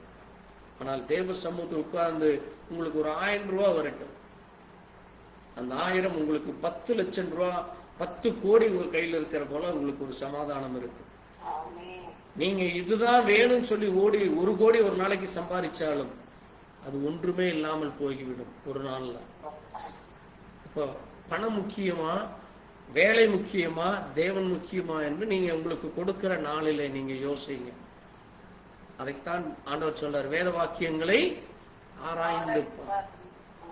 அதுதான் உங்களுக்கு நித்திய ஜீவன், அதுதான் உங்களுக்கு சமாதானம், ஆசீர்வாதம், நன்மைகளை கொண்டு வரும். 5வதாக அங்க நீங்க என்ன செய்ய வேண்டும் என்றால், அங்கே யோவான் 13:35 ஆண்டவர் சொல்றார், நீங்கள் ஒருவரில் ஒருவர் அன்பாயிருங்கள், ஒருவரில் ஒருவர் அன்பாயிருங்கள், அதனாலே நீங்கள் என்னுடைய சீஷர்கள் என்று எல்லோரும் அறிந்து கொள்வார். சபை விசுவாசிகள் ஒவ்வொரு விசுவாசிகளுடன் உண்மையான சகோதர சகோதரிகளுடைய அன்பு வெளிப்படுத்த வேண்டும். நமக்குள்ள இருக்கிற கசப்பு, பொறாமைகளை எடுத்து போட்டு ஒருவருக்கொருவர் ஜெபமானாலும் எந்த ஒரு காரியமானாலும் அந்த ஷேரிங் இருக்கும். குடும்பத்தில் ஒரு சின்ன பிரச்சனைகள் வருது, குடும்பத்தினுடைய தேவைகள் இருக்கு, அதற்காக சொல்லி ஜெபிக்கிறதும், அதற்காக ஒருவர் அந்த காரியத்தை குறித்து பேசுகிற அந்த ஒரு ஒன்னஸ் அங்கே காணப்பட வேண்டும். அதான் என்னது, ஒருவர் அன்பு கூறும். அங்கே மற்றவர்களுக்கு முன்பாக அங்கே தேவ பிள்ளைகள், அதாவது சீஷர்கள்ங்கிற அந்த அடையாளம் அங்கே காணப்படும். அங்கே 6வதாக சொல்லப்பட்டிருக்கு, சபை கூடுதலை விட்டு விலகாதிருங்கள், நாட்களானது நெருங்கி வருகிறதால். இப்ப நீங்க ஆவிக்குரிய வீதியிலே நீங்க விழிப்புடனே சபை ஐக்கியத்திலே அங்கே ஆவிக்குரிய நங்கூரமாக நீங்கள் மாற வேண்டும். அது மட்டுமல்ல, அங்கே 7வதாக ரோமர் 10:17 சொல்லப்பட்டிருக்கிறது, விசுவாசம் தானாக அது வருவதில்லை. பாருங்க, அது நம்ம ஒருவருக்கொருவர் அங்கே தேவனுடைய சபையிலே கூடும் பொழுது விசுவாசம் தேவனுடைய வசனத்தினாலும், தேவனுடைய பலனினாலும், தேவனுடைய வல்லமையினாலும் அது வருகிறதாக இருக்கு. அது மட்டுமல்ல, 8வதாக பிரசங்கி 4ஆம் அதிகாரம் 9 முதல் 12 வரை சொல்லுகிறது, அங்கே முப்பரிநூல் அருந்து போகாது. அங்கே தனியா இருப்பதை காட்டலாம். இல்லைங்க ஐயா, நான் தனியா உட்கார்ந்து ஜெபம் பண்றேங்க ஐயா, அது ஒரு பிரயோஜனம் இல்லை. நீங்க ஒரு ஆள் இருந்தாலும் நீங்க சபை இதுல கலந்து பாருங்க. உங்க ஒரு நபர் மூலமா அந்த ஒரு குடும்பம், அங்க 5 பேர் இருந்தாலும் 10 பேர் இருந்தாலும் அவர்களுக்கு அந்த ஆசீர்வாதம் போகும். இன்னைக்கு நிறைய இடங்கள்ல இதுதான் காணப்படுகிற பெரிய ஒரு குறைகாரம். அது நம்ம சபையில காணக்கூடாது. அடுத்ததாக 9வதாக சொல்லப்பட்டிருக்கிறது, நம்ம யாரா இருக்கிறோம். 1 கொரிந்தியர் 12:27 சொல்லுது, நீங்களே கிறிஸ்துவின் சரீரம், நீங்களே கிறிஸ்துவின் ஆலயம், சரீரமாக இருக்கிறீர்கள். அப்ப நம்ம இந்த சரீரம் இது தேவனுக்குள்ளாக, தேவன் எப்படி ஜீவனோடு இருக்கிறாரோ, எப்படி அங்கே மரித்து உயிர் தெழுந்தாரோ, நம்முடைய பழைய வாழ்க்கை மரித்து நம்ம ஒரு புது வாழ்க்கைக்குள்ளாக வாழ்கிற அந்த உயிர் தெழுந்த ஜீவியம் நமக்குள்ளாக காணப்படும், வல்லமை காணப்படும். அந்த மரணம் நமக்குள்ளாக இல்லாதபடி அந்த பழையதெல்லாம் கழிந்து புதியதாக அது மாற்றுகிறது. 10வதாக எபேசியர் 5:25 சொல்லுது, கிறிஸ்து சபையில் அன்பு கூர்ந்தார். ஆமென். அப்ப நம்ம இது தேவ சபை. இப்ப தேவன் நம்மில் அன்பு கூர்ந்தது போல நாமும் ஒருவரில் ஒருவர் அன்பு கூறும். அங்கே சபையிலே மற்றவர்களை வெறுக்கவோ, மற்றவர்களை புறக்கணிக்கவோ, அல்லது மற்றவர்களுக்கு அந்த பங்கில்லாதபடி அந்த செல்ஃபிஷ் இல்லாதபடி இருக்கும்படியாய் தேவனுக்குள்ளாக காணப்பட்ட அந்த ஷேரிங், ஆண்டவர் எப்படி அங்கே எல்லா சீசர்களோடும் அனுசரித்து போனவர். பேதுரு ஒரு மாதிரியா இருப்பார், யோவான் ஒரு மாதிரியா, தோமா ஒரு மாதிரியா, யூதாஸ் ஒரு மாதிரி, இப்படி ஒவ்வொருத்தரும் ஒவ்வொரு கேரக்டர். ஆனால் தேவன் இந்த 12 பேரையும் ஈக்குவலா வச்சிருந்தார். ஆண்டவர் யாரையுமே வெறுக்கல, யாரையுமே ஒரு புறக்கணிக்கல. அதே போல கிறிஸ்து சபையில் அன்பு கூர்ந்தது போல சபை பிள்ளைகளும் ஒருவரில் ஒருவர் அன்பு கூறவே. இப்படி இன்னும் ஒரு 15 காரியம் இருக்கு. கர்த்தருக்கு சித்தமானால் அதை நாம் வரும் நாட்களில் தியானிப்போம். கேட்ட செய்திக்காய் நம்ம நன்றி சொல்லலாம். கர்த்தருக்கு சித்தமானால் வர்ற வாரங்கள்ல அந்த ஞானம், என்ன ஞானம், அந்த அறிவு எப்படிப்பட்ட அறிவு தேவனுடைய பிள்ளைகளுக்கு இருந்தது, தேவன் அதை நமக்கு தர விரும்புகிறார். அதனாலதான் ஆண்டவர் சொன்னாரு, அதன் வழிகளை பார்த்து ஞானத்தை கற்றுக்கொள். அப்ப எந்த விதமான ஞானத்தை நம்ம வளருகிறோம், அந்த ஞானம் எப்படி இருக்க வேண்டும் என்று தேவன் நமக்கு தொடர்ந்து வரும் நாட்களிலே அதை குறித்து சிந்திக்க அதற்காக நீங்கள் ஜெபித்துக் கொள்ளுங்கள். கர்த்தர் உங்களோடு கூட இருப்பாராக. புதன்கிழமை தவறாமல் கலந்து கொள்ளுங்க. அதே போல வெள்ளிக்கிழமை நம்ம ஜெபத்தின் மூலமாய் அந்த ஜெப குறிப்புகளுக்காக, அது மட்டுமல்ல ஜெபத்திலே எப்படிப்பட்ட ஜெபம் இருக்க வேண்டும், வேண்டுதலோடு, விண்ணப்பத்தோடு, கண்ணீரோடு, உபவாசத்தோடு, இப்படி அநேக குறிப்புகள் இருக்கு. அதை குறித்தும் நம்ம ஜெபிக்கலாம், தியானிக்கலாம். கர்த்தர் தாமே உங்களை ஆசீர்வதிப்பாராக. நம்ம கேட்ட செய்திக்காய் நம்ம ஜெபிக்கலாம். எங்களை நேசிக்கிற எங்கள் நல்ல ஆண்டவரே, கர்த்தராகிய இயேசு கிறிஸ்துவே, இந்த அருமையான நாளிலே மீண்டுமாய் உம்முடைய சமூகத்திலே வந்து உம்மை ஆராதிக்க தொழுது கொள்ளும். உம்முடைய அன்பை, உம்முடைய இரக்கத்தை, உம்முடைய தயவை, உம்முடைய கிருபையை நினைத்து நாங்கள் நன்றி செலுத்துகிறோம்.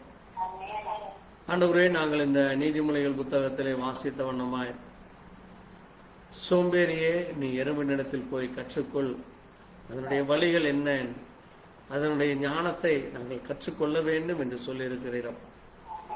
நாங்கள் இன்னும் உறங்கட்டும், இன்னும் உறங்கட்டும், இன்னும் கை முடக்கி உறங்கட்டும் என்று நாங்கள் ஒரு சோம்பேறியை போல வாழாதபடி, அது எப்படி அந்த கோடை காலத்திலே அங்கே ஆண்டவரே அந்த தானியத்தை அது சேமித்து வைக்கிறதோ, அது அந்த மழைக்காலத்திலே அதற்கு என்ன வேண்டுமோ அதை முன்கூடியே அது எடுத்து வைத்து அது சேகரித்து வைப்பது போல, நாங்களும் எங்களுக்காக, எங்கள் குடும்ப பிள்ளைகளுக்காக ஆவிக்குரிய ஆகாரமாகிய வார்த்தை என்னும் மன்னாவை நாங்கள் எடுத்து வைக்க எங்களுக்கு கிருபையை தாரும். அந்த வார்த்தை ஒன்று மட்டுமே எங்களுக்கு ஜீவ அப்பமாய் இருக்கிறது. ஆண்டவரே, மனுஷன் அப்பத்தினால் மாத்திரமல்ல, தேவனுடைய வாயிலிருந்து புறப்படுகிற ஒவ்வொரு வார்த்தையிலும் பிழைப்பான் என்று சொன்னீரப்பா.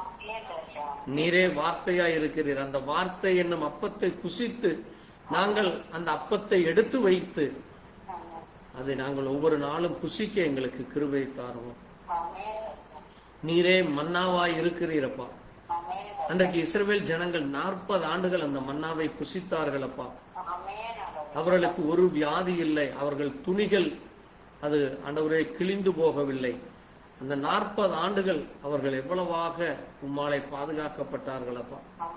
அதே போல எங்களுடைய ஆயுசு நாட்களிலே நீர் எங்களை பாதுகாக்க வல்லவராய் இருக்கிறீர்.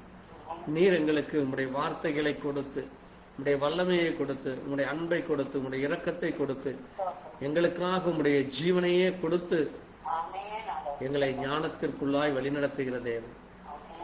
எங்களை ஆண்டவரே நீர் அற்புதமாய், அதிசயமாய், ஆசீர்வாதமாய் நீர் வழிநடத்துகிற தேவனாய் இருக்கிறீரப்பா. அப்படிப்பட்ட உமக்கு நன்றி செலுத்துகிறோம். இந்த நாளிலே கேட்ட தியானித்த வார்த்தைகளுக்காக ஆண்டவரே, இதோ இந்த தேசத்திலே ஒவ்வொரு குடிமகனுக்கும் எத்தனையோ அதிகாரிகள் இருக்கிறார்கள். ஆனால் அந்த எறும்புக்கோ யாரும் இல்லை. ஆனாலும் அதனிடத்திலே நாங்கள் போய் ஞானத்தை கற்றுக்கொள்ள வேண்டும் என்று, அது எவ்விதமாய் வறுமையையும், அது எவ்விதமாய் எங்களுக்கு ஆண்டவரே தரித்திரத்தையும் கொண்டு வரும் என்று சொல்லி அந்த ஆயுதத்தை நாங்கள் அணிந்து கொள்ள வேண்டும் என்று சொல்லி இருக்கிறீரப்பா. ஆண்டவரே, இதோ வார்த்தை என்னும் அந்த ஆயுதத்தை, சர்வாங்க வர்க்கத்தை அணிந்து கொள்ள வேண்டும் என்று அப்போஸ்தலனாகிய பவுலும் எங்களுக்கு சொல்லி இருக்கிறாரப்பா. நாங்கள் அந்த சர்வாயுத வர்க்கத்தை, ஆண்டவரே சத்தியத்தை என்ற பட்டயத்தை கையிலே பிடித்து கொண்டவர்களாய், வேதமே சத்தியம் என்று சொல்லப்பட்டிருக்கிறதப்பா, அந்த நீதியின் கவசத்தை தரித்தவர்களாய், ஆண்டவரே பரிசுத்தாவினுடைய வல்லமையை பெற்றுக்கொண்டவர்களா, ஆண்டவரே எங்களுடைய அந்த சர்வாயுதத்தை, அந்த 6 காரியத்தை நாங்கள் அணிந்து கொண்டவர்களாய் நிற்கத்தக்கதாக தேவன் எங்களுக்கு கிருபையை தான். தொடர்ந்து நாங்கள் சாத்தானை எதிர்த்து நிற்க, எங்களுடைய எதிராளிகளை எதிர்த்து நிற்க, பஞ்ச காலத்திலே நாங்கள் ஆண்டவரே எங்களுக்கு தேவையான ஆகாரத்தை சேமித்து வைக்க தேவன் எங்களுக்கு பலனைத்தார். இந்த கேட்ட வார்த்தையின்படியாய் நாங்கள் இன்னும் சோம்பேறியாக, நாங்கள் இன்னும் லேசி பீப்புளாக, நாங்கள் இன்னும் சுலபராக இருக்காதபடி தேவன் எங்களுக்கு கிருபையை இரக்கத்தை தார். தேவ தயவிலே நாங்கள் வளர தேவன் அனுகிரகம் செய்ய வேண்டுமா. ஆண்டவரும் இரட்சகரும் மீட்பருமான கர்த்தராகிய இயேசு கிறிஸ்துவினுடைய பரிசுத்த நாமத்திலே ஆமென். என் ஆத்மாவே கர்த்தரை ஸ்தோத்திரம், முழுவதுமே பரிசுநாமத்தை ஸ்தோத்திரம். என் ஆத்மாவே கர்த்தரை ஸ்தோத்திரம், கர்த்தர் செய்த சகல உபகாரங்களையும் மறவாதே. துதி கனமகிமையோம எல்லாமுமே எல்லாமுமே, துதி கனமகிமையோம ஓ நீரே ராஜாவே.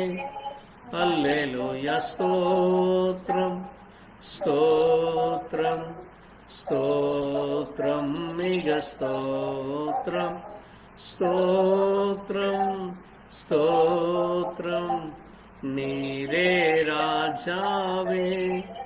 அல்லேலூயா துதி கனமகிமையோ எல்லாமுமே ஓ எல்லாமுமே, துதி கனமகிமையோ ஓ நீரே ராஜாவே. அல்லேலூயா. நம் ஆண்டவராகிய இயேசு கிறிஸ்துவினுடைய கிருபையும் தேவனுடைய அன்பும் பரிசுத்தனை இன்னும் என்றும் சதா காலங்கள் அனைவரோடு கூட இருப்பதாக. ஆமென். அல்லேலூயா. கர்த்தர் ஸ்தோத்திரம். God bless you. Praise to God. Thank you Jesus. ஆமென். ஸ்தோத்திரம் ஆண்டவரே, ஸ்தோத்திரம் கர்த்தாவே, ஸ்தோத்திரிக்கிறோம் ஸ்தோத்திரிக்கிறோம் ஸ்தோத்திரம் ஸ்தோத்திரம் ஐயா.